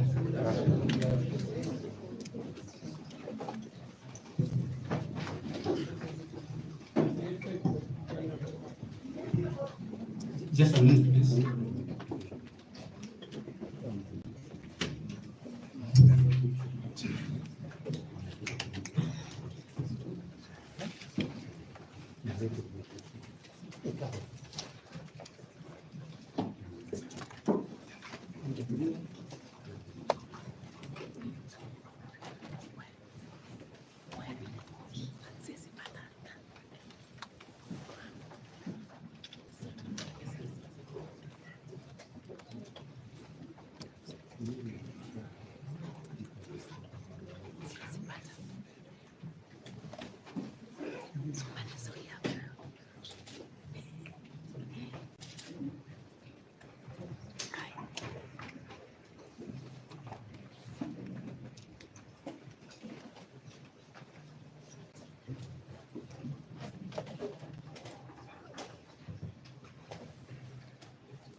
We wish to issue the following directions on how we are going to proceed. For good order and pursuant to Rule 17 of the Tunga Rules, which empowers the court on its own motion to consolidate matters for expeditious disposal, the following petitions are hereby consolidated. Petition number E 365 of 2024, Gachagua petition E 013 of 2024, E 014 of 2024, E 015 of 2024, Nairobi petition E 565 of 2024 shall be the lead file. All filings henceforth shall be made in the lead file.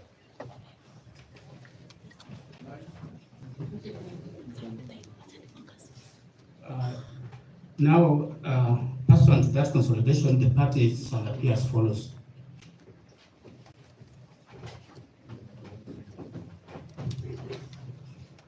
Okay, so the new order of appearance with respect to the parties will be as follows. HE, the Gachagua, will appear as the first petitioner.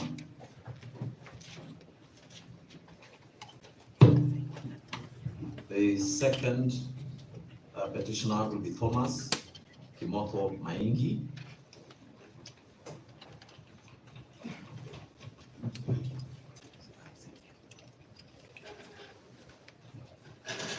The third petitioner will be Honorable Jane Jerry Maina.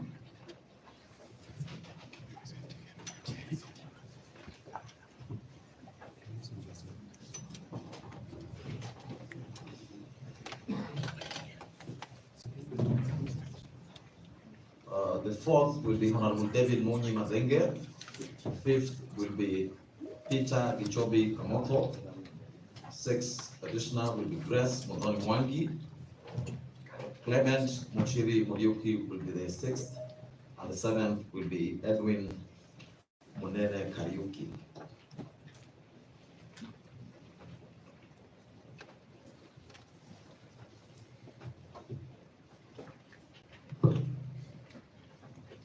The respondents will appear as follows. First, to the fifth respondents, as they appear in E565 of 2024, that is the Speaker of the National Assembly as the first respondent, National Assembly, Kenya the second, Speaker of the Senate will be the third, Senate of Kenya will be the fourth, and the Honorable AG will be the fifth.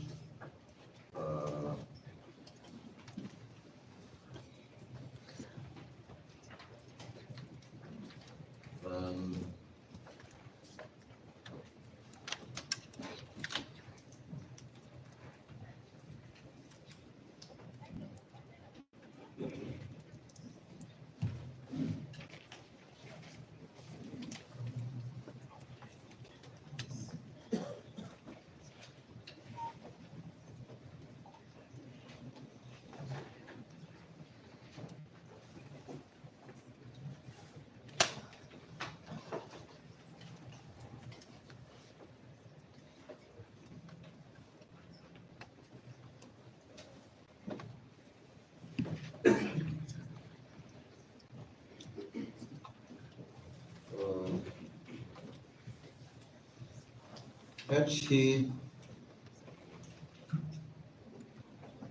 William Ruto, the President of the Republic of Kenya, will appear as the sixth respondent.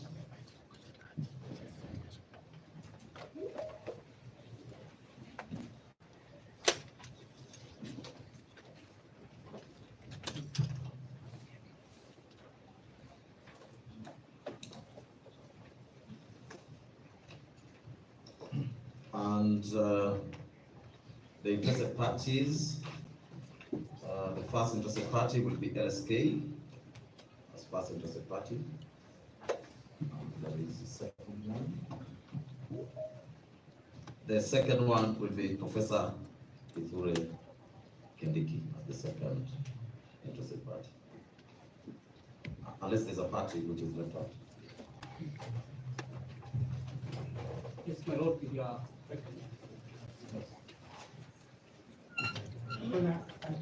Just a minute, is there anybody who has been left out and come to amend consolidated petitions? Yes.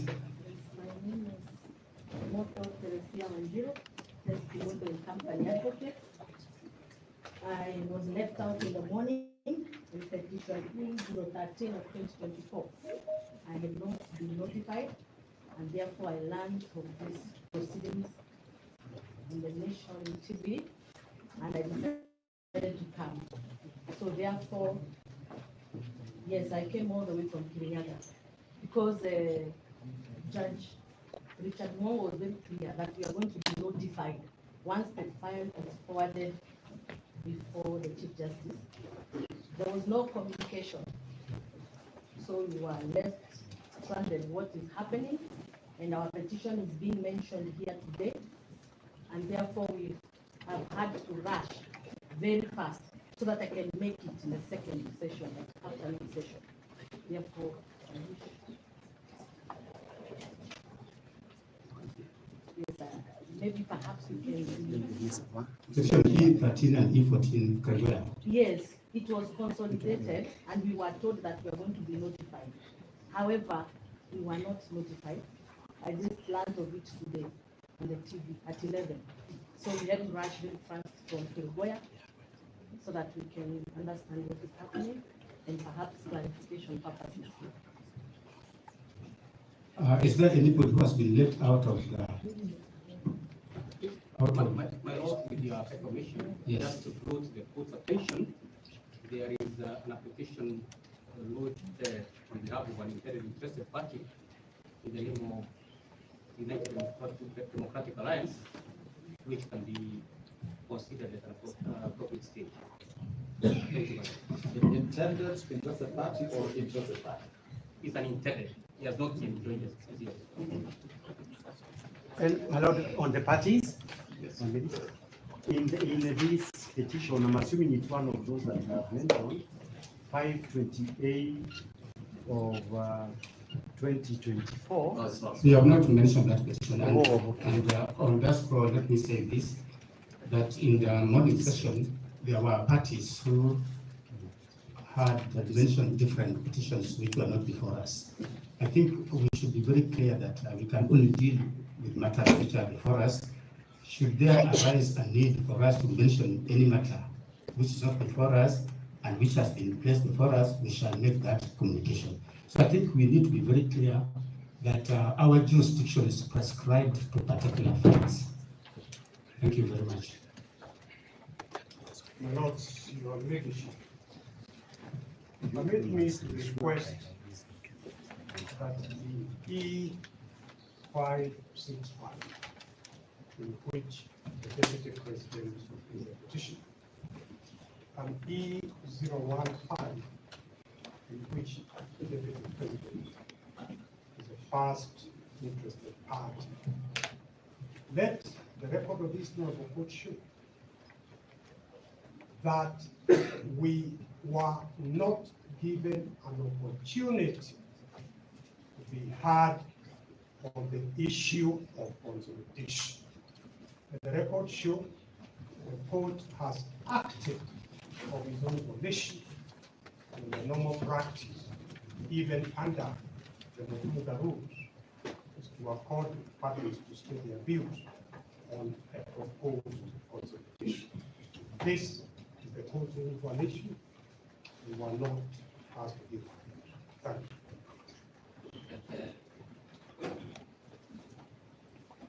you.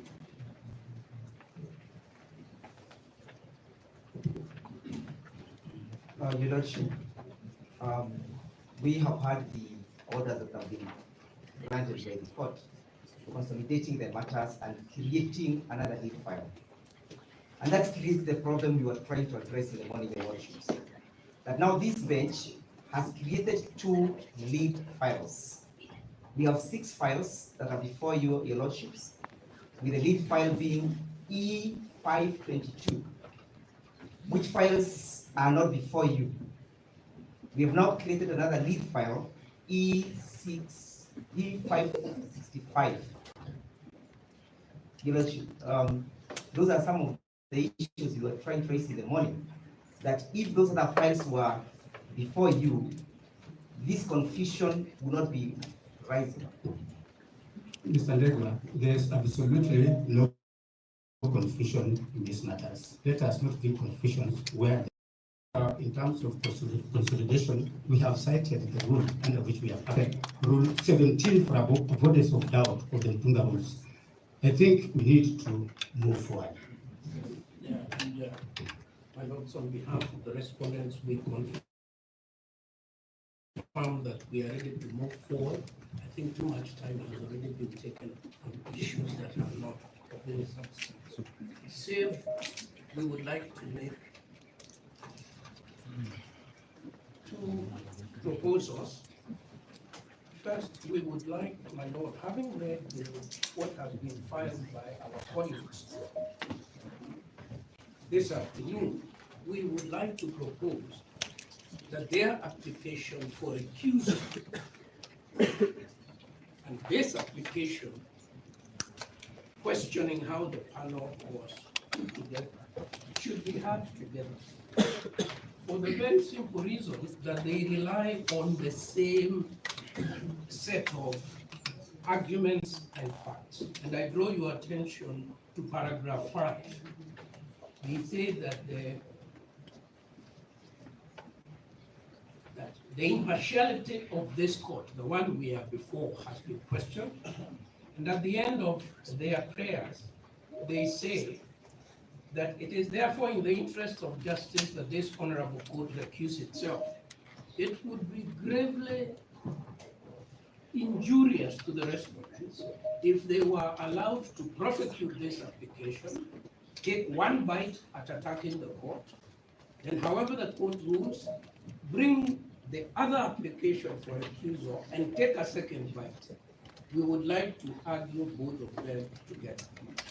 Secondly, we would like an allocation of time, because it is quite clear to us that in the absence of directions allocating time, we are going to have another long afternoon of long-winded speeches that do not address the specific issues. We are willing to say in advance that whatever time you give us, if you give 10 minutes each, we shall accept.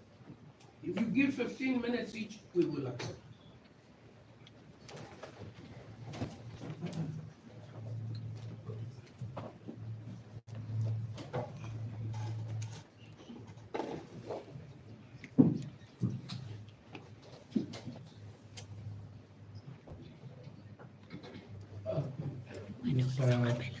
Professor Gifu, which applications have been filed? Yeah, How many applications? The one you directed, my lord, in the morning. Yes. But it is in that application that has been filed by Jindo Matiba and company advocates. That is the application that seeks, on the one hand, that questions how this bench was appointed, and on the second hand, it requires the recusal of this bench. So for avoidance of doubt, it is one application. It is one application. There are three applications. But there is an earlier application for recusal. And that's why I'm saying we probably can hear both of them together. Yes. I'm sorry, my lord, but my lordships and my lady, I just wanted to remind the court of Article 159 of the Constitution. In exercising judicial authority, the courts and tribunals shall be guided by the following principles. And 159(2)b, justice shall not be delayed. So I'm requesting your lordships and my lady to kindly refer to that provision and let us move forward. Thank you. My lord, let it come on record that this is the first time in which, on a matter of extreme national importance, we've been given 1 hour to be able to do an application, serve it, and come back to court. We have tried to do the best that we could in terms of complying with those directions. Of course, one of the issues that we could not be able to do is that the written application could not be able to do full justice to the instructions that we've been given and to our case. And therefore, my lord, when Professor Gebu Muigai stands senior counsel to say that we need to be gagged on the issue of time, we protest. We shall require sufficient time. This sufficient time is not forever. This sufficient time, at least for purposes of the three, presenting the one other application, is 1 hour. It is a list that people deserve in an application of this nature. Secondary issue, my lord, is the issues of consolidation. Those issues of consolidation are as different as UDA can be from Jubilee. And the issue is, for purposes of the difference, the application under Article 165, and we did not hear you talk about the inclusion, because we've had to include. There are earlier complaint in the morning. I'm sorry to say this. I have. Yes, I want to interject. If my learned friend is appealing against your order, then there is the right for it. My lord and my lady teacher. There is no, I'm responding to what has happened. Let us be fair to each other. And my lord, what I'm saying is this, that for purposes of those applications, the application under Article 165, because in the morning when we raised the issue orally, the questions that was raised, you are raising issues against the Deputy Chief Justice, who is not a party. She is a party now, and we have served her. We took the application on the issues of the constitutional violations regarding the empanelment of this bench. We shall need the court's directions on that issue. And we've gone through the authorities within the short period that we were here. So we are standing on solid grounds. We just need sufficient time to do our business. Issue number 2, my lord, if that applications were to succeed, then it would effectively mean, as my learned colleague, Mr. Ngoya, had indicated, that then the issue of recusal of your lordships becomes academic. But if your lordships were to hold that all these serious injustices that the petitioners allege were committed by the Deputy Chief Justice King, then we shall now address you, the issues that concerns you. And I need to add, on the issues of authorities, because now we've been told instructions. Well, when we came here, we thought that while we were proceeding and actions, prepare the team in the office, let them prepare authorities to argue on the issue of recusal. When you were given 1 hour, we told them, oh, stop on the issues of recusal. Now we are dealing with another thing. So, my lord, we cannot be able to argue, if it is today, we cannot be able to argue as expected by our client on the question of recusal. And there is no similarity of issues. Therefore, my lord, I urge you that let us adopt fair procedure. This fair procedure has there a specific application for recusal? There are 2 applications. Where are they? At least I know, Gachagua will mention one. We are actually bringing them, even one of them in number 015 is an application dated, I believe, yesterday, 21st of October. There is another one.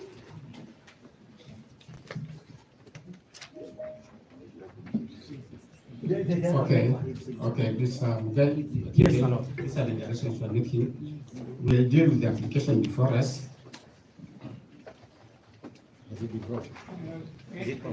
The application for empanelment of this bench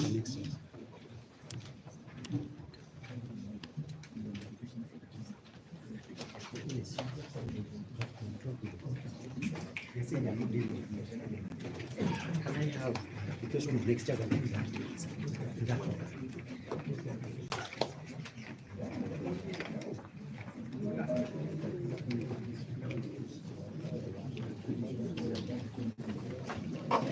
And perhaps my lord,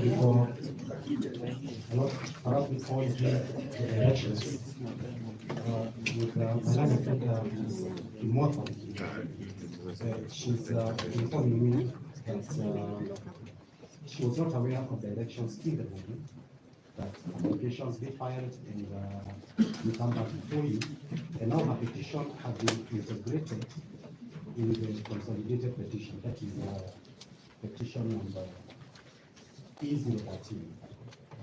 Therefore, she's not been able to file an application either for refusal or for challenging the empanelment. She was just requesting if she can be served with those applications and the responses, and she be given time, 1 hour just like the others, to file her civil application in she wishes. Because now she's participating in the proceedings. Council, listen to this and listen to this very carefully. All of us acknowledge the momentous import of the proceedings before us. And all of us are enjoined by the rules of natural justice to do what is right. This bench is not going to be taken round in circles. We will not be taken round in circles. We are here to do justice for the petitioners, justice for the respondents. And anything which is intended to delay these proceedings will not be acceptable because both parties have come to this court under certificate of urgency. Let us be very careful how we argue our matters. We want everybody before us to get justice. That justice will not be possible if every advocate who stands up wants to take the course in cycle. We will not allow that. I'm making final directions on this matter. The matter which we are dealing with is an application dated 22nd of October 2024 by Jindo Matiba and Company Advocates. It seeks orders under Rule 3 of the Constitution. We are dealing with the issue of empanelment. And then after that, we'll look at ruling for the way forward. So let us proceed. Let us be courteous to each other. Let us be courteous to the parties before us. Parties before us are very okay, but let's not be a theater by advocates to derail the process. I beg you. On the issue of time allocation,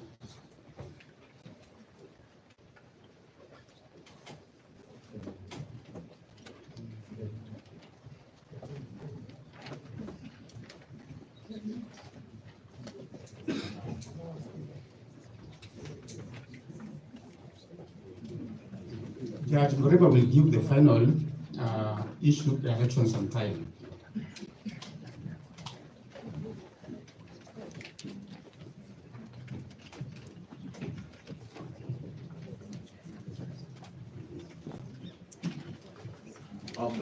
This is how we proceed. The applicant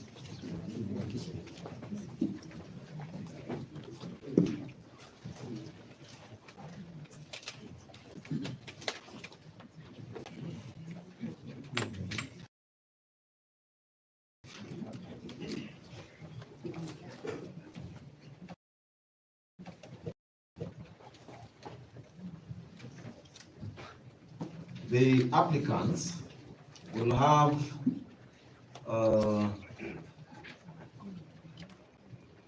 20 minutes to argue their application. Any party in support of that application will have 5 minutes to support that application. And the respondents will have 7 minutes each to respond to the application, as well as any other party which will want to respond to the application. We are aware that there could be parties who, for the good reasons given, may not have filed anything. But we also appraise ourselves for the fact that the issue before the court is an issue of law. Therefore, we'll give you time to make submissions on the issue. May I please?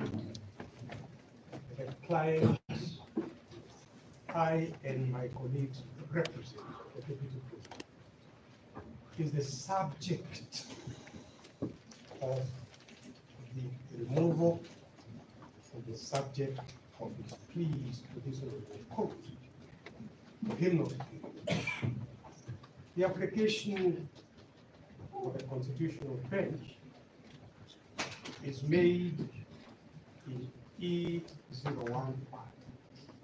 as my friend given, so that effectively the subject matter of the removal is being given only 5 minutes.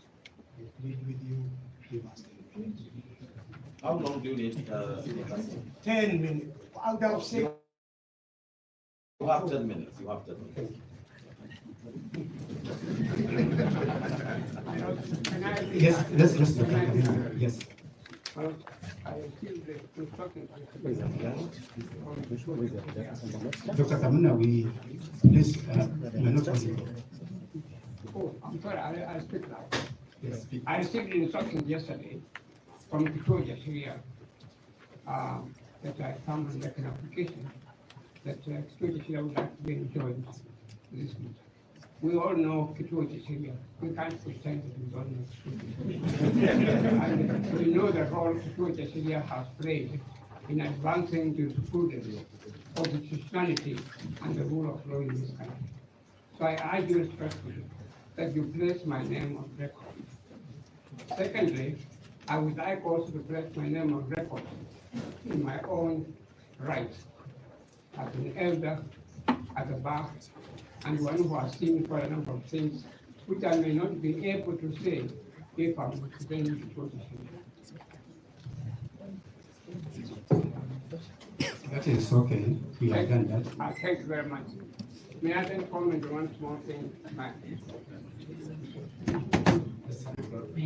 My Lord, the country is not crisis. There's a constitutional crisis. There is a national crisis. And our coming to this court is like commencing or opening an opportunity for healing in the country. And if I may say so with tremendous respect, this is not a matter where you should be allocating some 5 minutes, 10 minutes, 20 minutes. No, that is not suitable. Let these lawyers talk. They are part of the healing process to the 15 million of Kenyans. A number of them are glued now to radios and TVs, trying to hear what is being said in this court. And for this honorable court to come and say that my honorable friend, Mr. Mwite, will only have 10 minutes, will have no 5 minutes. Mr. Mwite asked for 10 minutes and we allowed him to have 10 minutes. He said so because he was under coercion. What?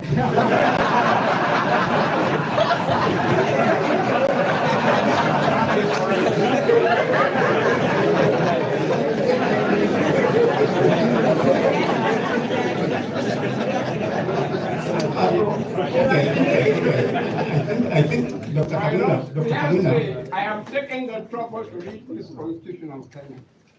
I have taken the trouble to read constitutions of other countries. In fact, the way things stand at the moment, the constitution law is evolving in such a manner that it's no longer confined only to Kenya. We can have a concept of international constitutional law. And if you read that law, including the American law, which I've taken the trouble to read, and which I've had access to it for many years. Dr. Kamuna, we made proposals and we gave directions. Apparently, you are not satisfied. What is your version? What would you want us? You want give everybody how much time? My Lord, forget about the concept of time. Forget, where are we heading for? What are we heading for? So, yeah. Yeah, we want the country to wake up and to revive and to give the life to the country. The country is Kenya, if you don't know what I'm talking about. Your Honor, let the lawyers say what they want to say. This is part of the healing process of the whole country. Dr. Kamuna, I ask you. Yes. We have given directions on time allocation. Your hands are not tied with respect. Okay, tell us, just tell us, in your view, how much time do you want us to allocate parties? What I'm saying to the tremendous respect, my Lord, we talk about time in civil matters and so. But we are dealing here with the issue of impeachment. Issue of impeachment of the deputy president. It's not a small matter at all. It's a matter that is touching the whole nation. It has paralyzed the nation. We have heard you, Dr. Kamuna. Let Paul Ruto be given as much time as he wants. Let the professor be given as much time as he wants. Let the Honorable Attorney General be given as much time as he wants. That is the healing process. And from this court, we shall all march forward with confidence. If I may quote Mutaji Makinata, before and buried the matako new.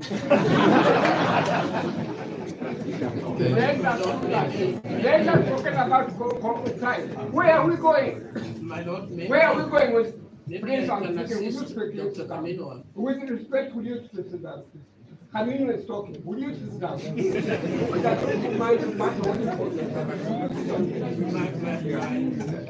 I am talking. Under the rules of this court, senior counsel has preference, speaks first before any other person except the Attorney General. So if you would please sit down, I as senior I will counsel. not speak down. We're not practicing law. You're still doing breastfeeding. That is also. So my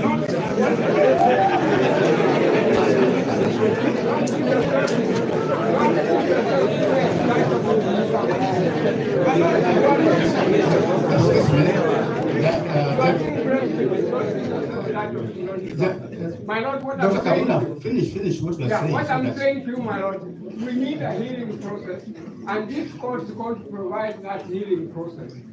Let the lawyers say what they want to say. What are we hurrying for?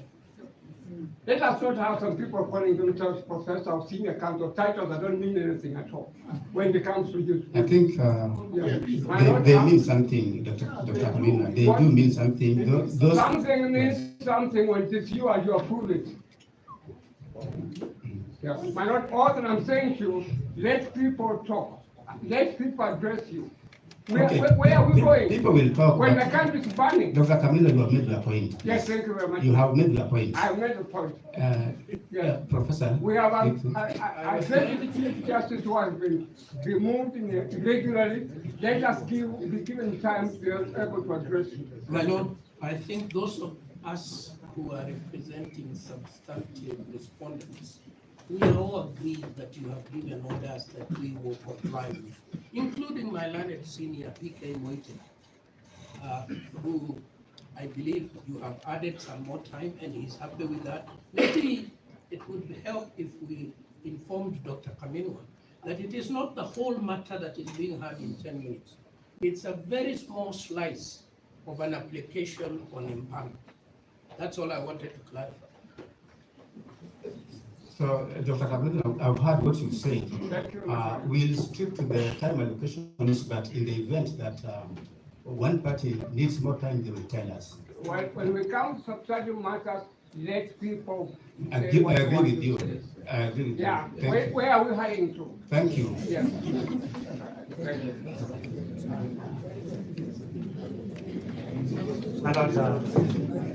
In view of that time allocation, and I thank senior counsel, the senior most going by the Kenya law reports before you. May I beseech your mention my lordship, name. Dr. Kamino. Thank you. My lord, even the report of the East Africa Law confirms that. My lord, the point I need to make, and I beseech you, because of the serious time that we had to prepare this application, I could only prepare for certain aspects of this application. My colleagues, Professor Gata, and my colleagues, Ndegwa and Jiro, within the 20 minutes that you have allocated, I will say my piece. It is insufficient, but I'll try. Please give Ms. Professor Gata and Mr. Ndegwa and Jiro 10 minutes each, and at the end, when we hear what the respondents are saying, you kindly give me, indicate 20 minutes to do a review. That will enable us to be able to proceed without anybody feeling we want to be here forever. We don't actually want to be here forever. We want to deal with the business of the day. So that does not change any time allocations by more than 30 minutes. So I urge you not. So who's starting? I'm starting. Okay. Yes. So that I do 20 or gather 20 because he has to deal with some authorities. I didn't get enough time. Then I'll do the rejoinder. But the application that is before you is dated today. It is supported by the affidavit sworn by. It is supported by the affidavit sworn by Honorable David Munyi Madenge. And for the record, all lawyers from Matiba, Ogada, Ndegwa, and myself, the record indicates we act for everybody without drawing any distinctions, because I believe there will be no time for that. So we act for all the respondents, for the petitioners, for purposes of E015. My Lord, before going on to argue this application, there is a small point that I wish to make regarding the issue of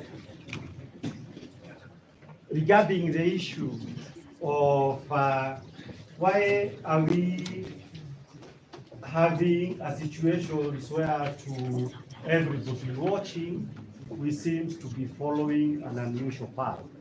My Lord, there is one substantive issue of procedure that we need to point out. The petitioners are before you on account principally of the violations of the Bill of Rights. The petitioners are also here on account of the relevant provisions of impeachment.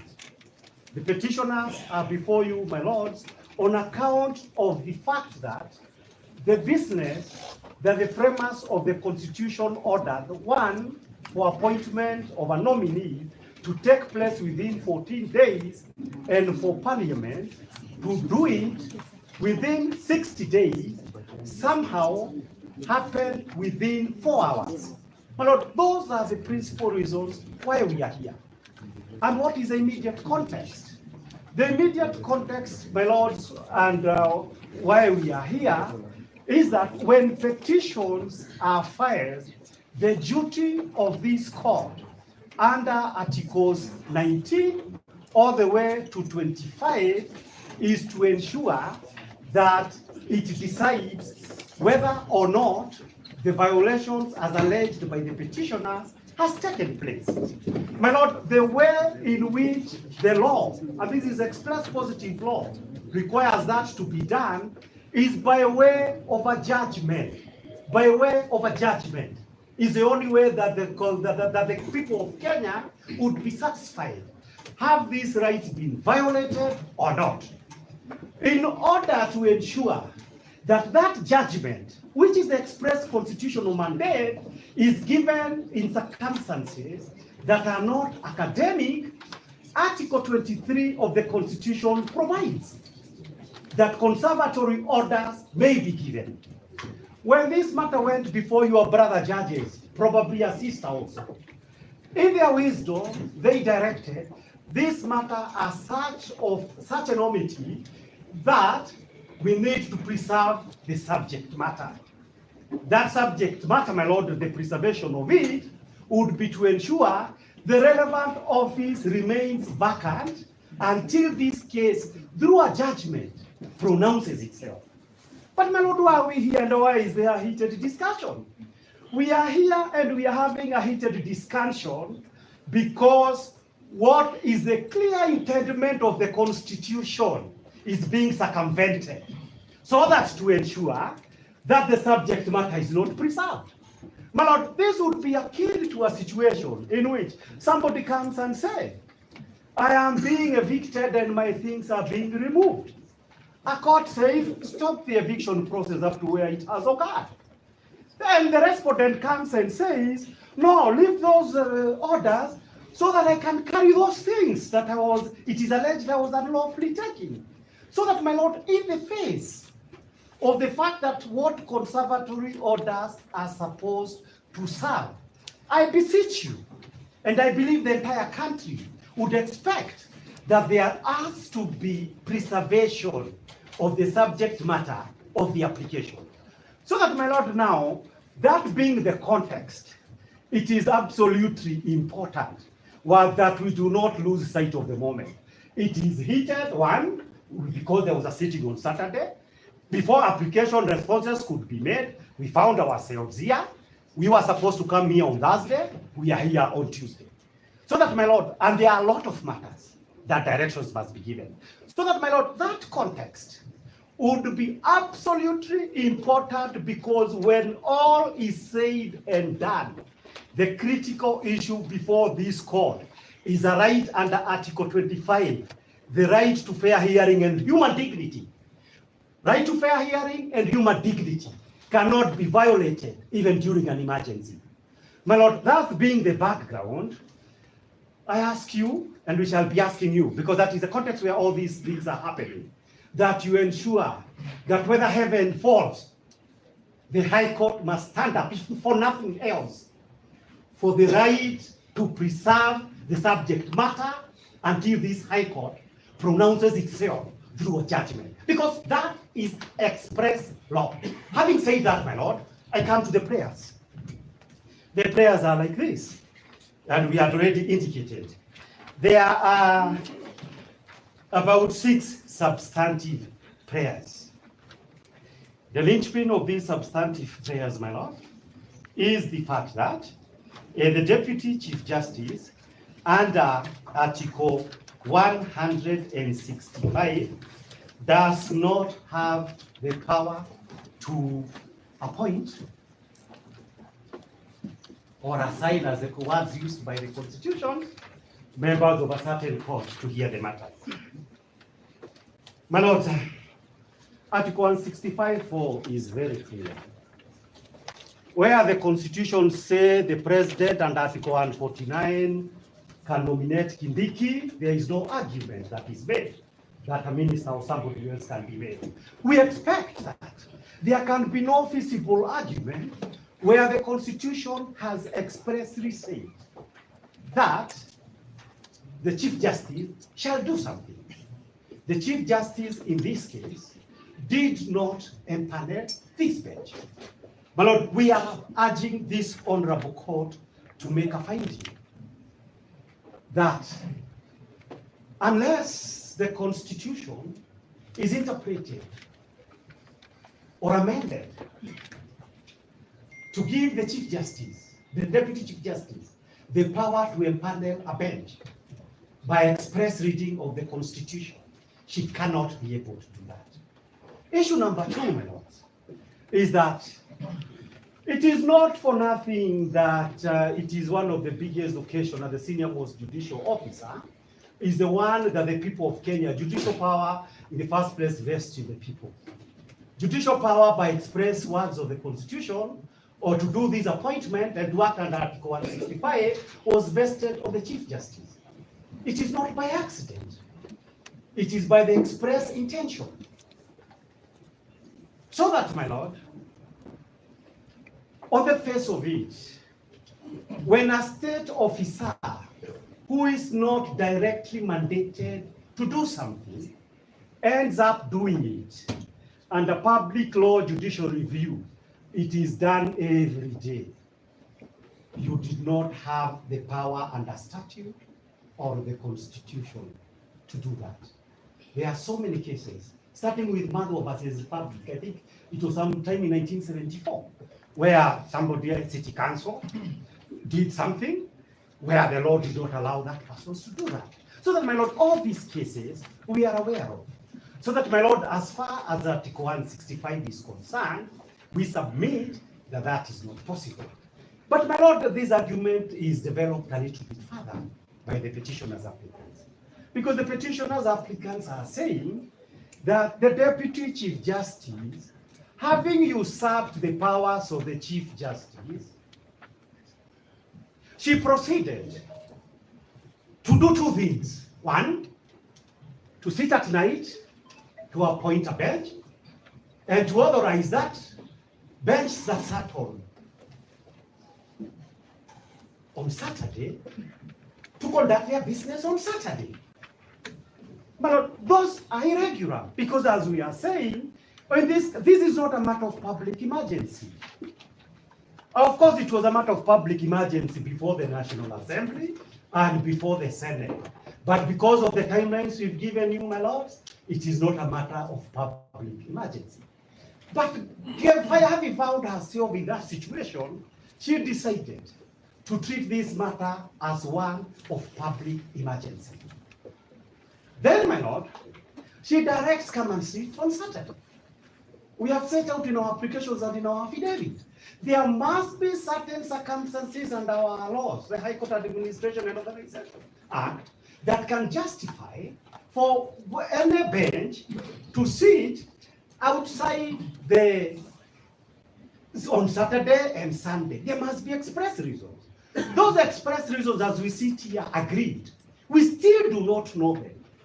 And if we do not know them, every Kenyan would be aggrieved by a decision made in these circumstances, would have every reason to be concerned that from the word go, there was a conspiracy to commit injustice.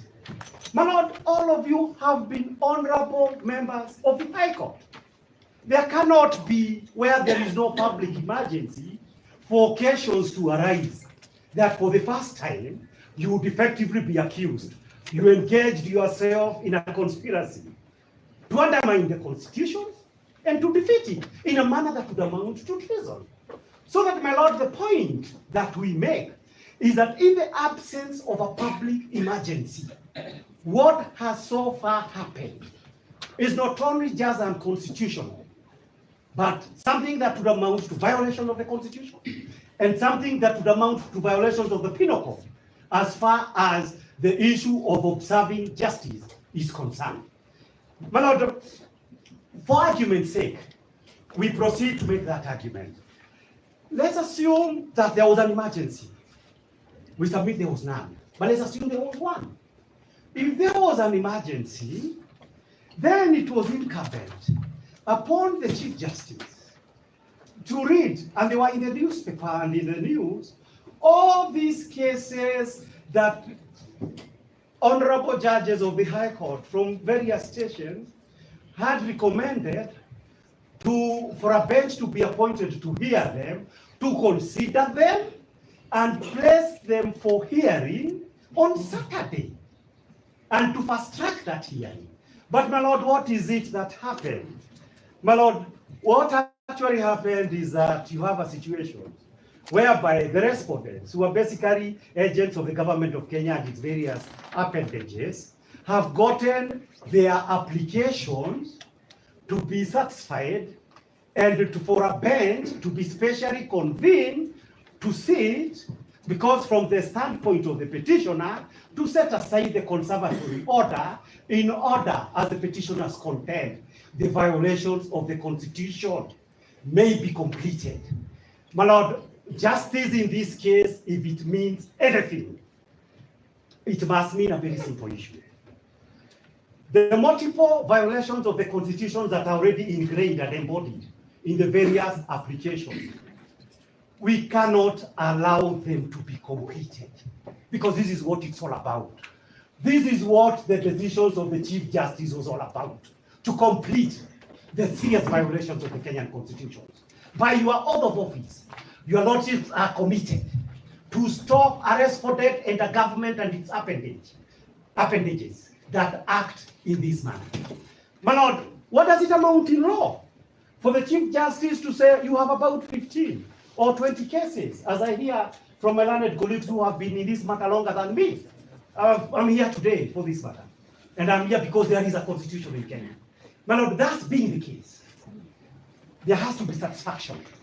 If the Chief Justice, and she's a party in this application, cannot be able to justify why did you choose to address the grievances of the Attorney General and the government of Kenya and leave the petitioners the first right of hearing under our Constitution?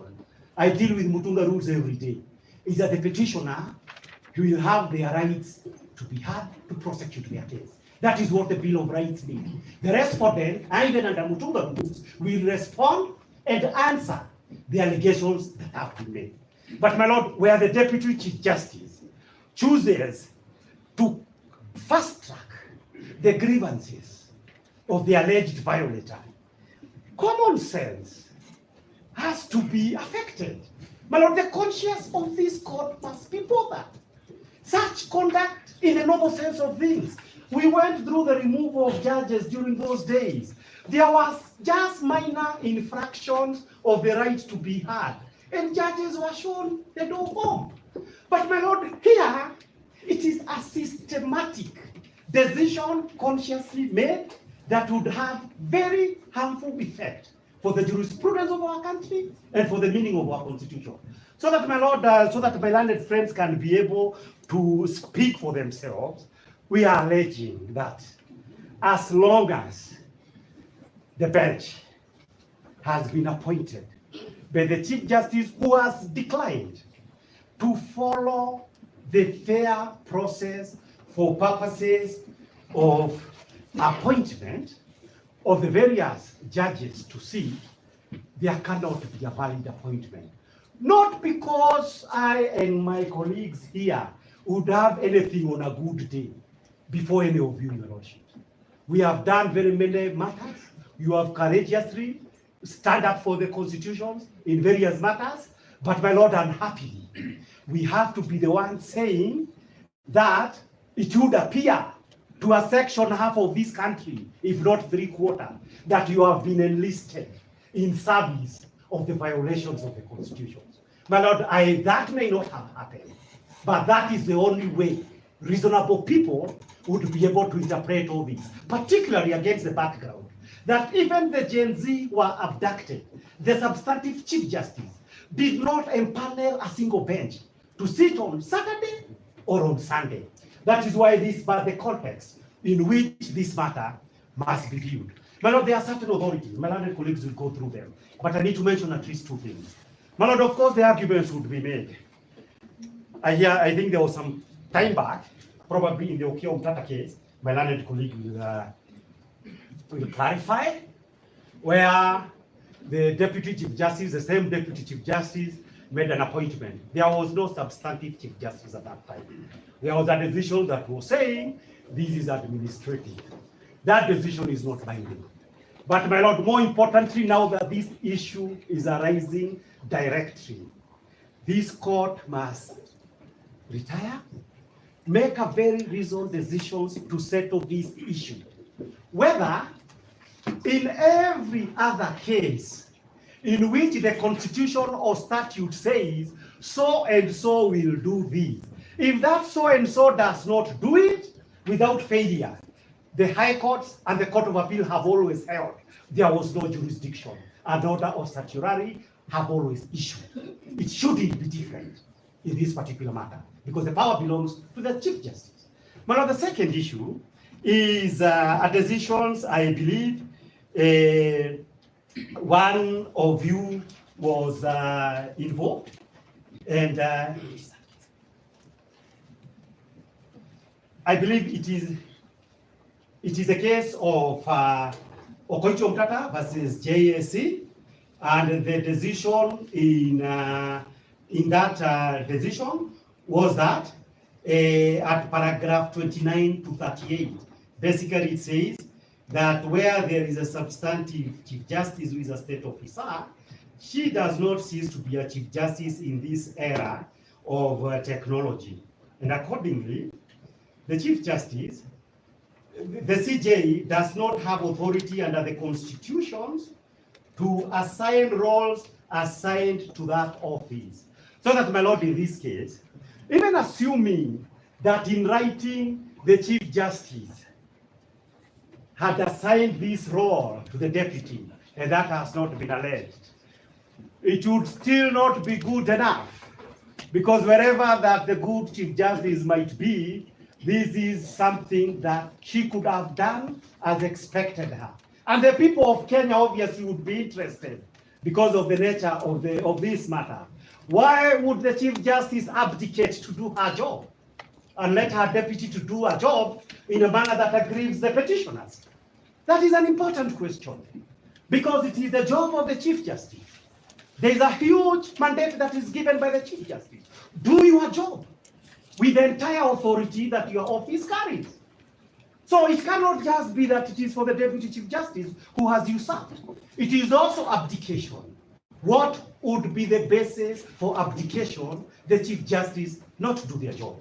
The other case of, just 1 minute, 1 second. The other case of,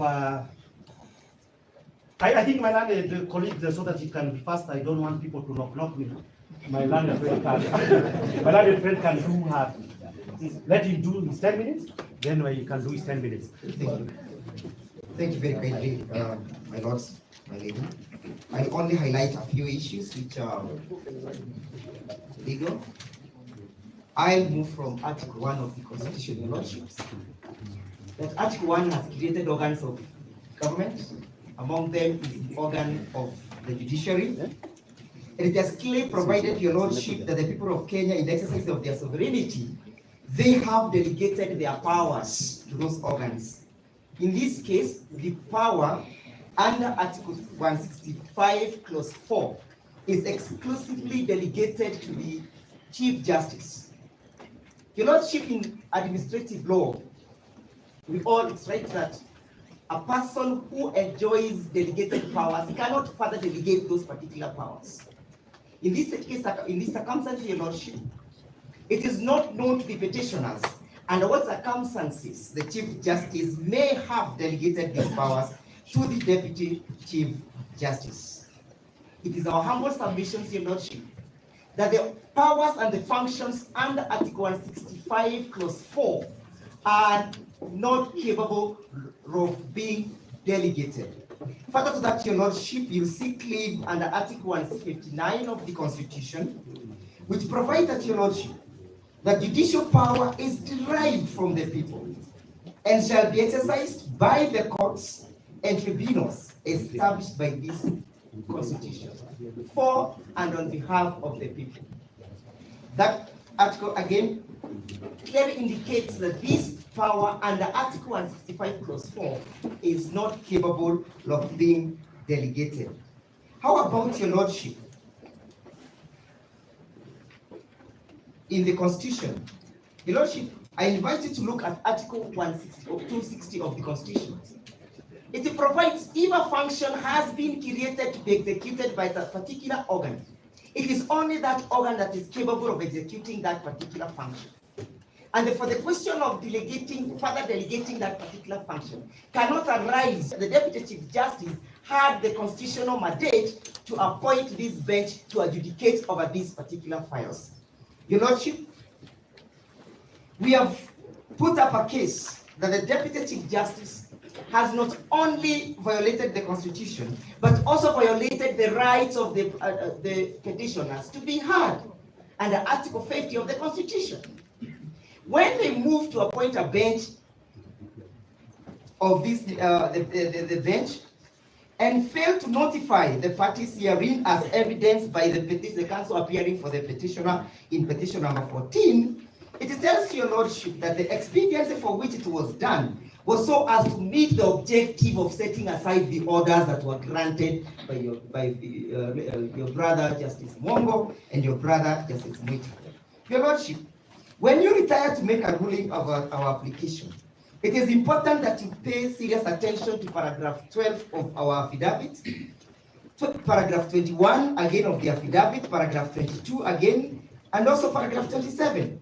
And then you might want to ask yourself, under section 10 of the High Court Administration Organization Act, how, under what circumstances, the Chief Justice, the Deputy Chief Justice, authorize you to sit on a Saturday?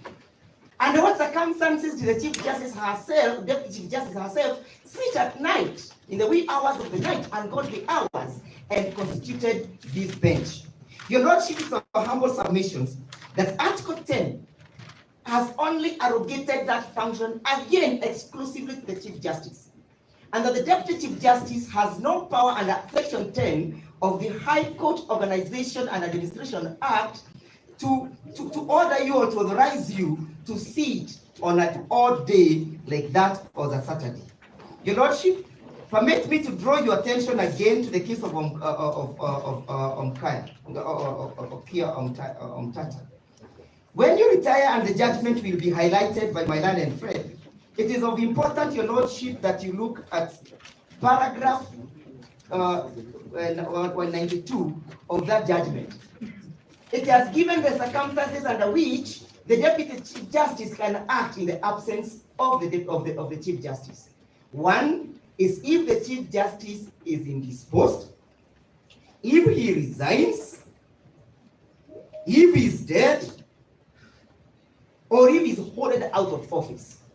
The question of leave, to which we are submitting without knowledge whether that is the circumstance that led to the allocation of powers by the Chief Justice, is not one of the grounds or reasons that the Chief Justice can exercise, the Deputy Chief Justice can exercise the exclusive powers meant for the Chief Justice. Finally, Your Lordship, all these averments contained in our affidavit have not been controverted by the respondents through a replying affidavit. They have only filed the grounds of opposition, to which they shall bring to your attention the case of container, which has been distinguished by the case of Okia Omtata. The grounds contained in our affidavit, Your Lordship, are uncontroverted and they must be admitted as such. I beg to rest my case.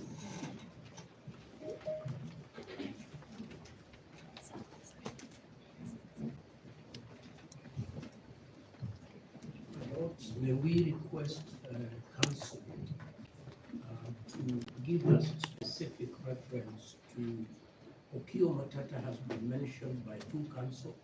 He's probably the most prolific litigator in the history of Kenya, so we don't know which of his many cases are you referring to. I will certainly be addressing my senior at the bar and the senior at the academy, Professor Gideon Mugai. It was a pleasure being with him in court. A man or woman who plants a tree, not knowing fully well that they will not sit in its shade, knows the meaning of life.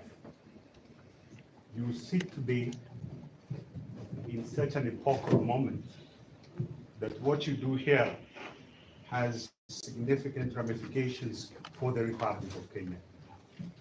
It is for you as a court to rise to the occasion. This court has defined the Constitution as a transformative constitution. And this was done by this very court, differently seated in the BBI case, David D. and others, versus the Attorney General. And this is what the court said about the Constitution 2010. It is a constitution of a transformative character. And this transformative character of the Constitution induces large-scale social change, including the character and conduct of politics. That the Constitution bears an internal theory of interpretation. Starting point for discerning that internal theory is Article 259 of the Constitution. That formalistic approaches to constitutional interpretation are not favored. And lastly, that the Constitution has provided for its own theory to protect its values, objects, and purposes. That is what is before you as a court today, that you are supposed to maintain that innate character of this Constitution as a transformative charter. The other side has filed grounds of opposition, and in their grounds of opposition, they raise a case, Lorna Conchela and others versus the Chief Justice. That was the grounds of opposition by the Attorney General.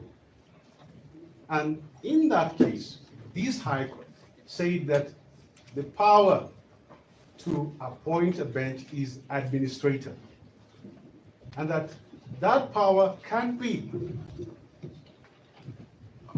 performed by the Deputy Chief Justice in limited, constricted circumstances. That the normative holder, the Chief Justice, performs it, but the Deputy Chief Justice has to perform it in certain limited circumstances. Those limited circumstances have to be demonstrable. That is Conchela. Your Lordship, Justice Murima, sitting in Okoiti versus JSC and another petition, E408 2021 EKLR. I believe that is what Professor Gideon Mugai was asking about. Paragraph 2938. Justice Murima finds that the authority under Article 165(4) is a constitutional authority, so that authority cannot be delegated by the Chief Justice, because the Chief Justice does not cease to be a state officer, even on leave.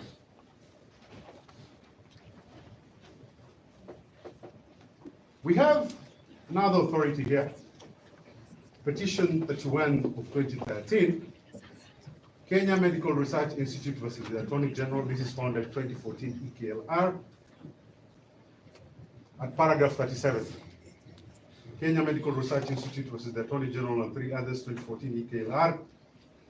This case at paragraph 37 says this, that the Chief Justice under Article 165(4), the authority to empanel a bench, performs a constitutional mandate, and this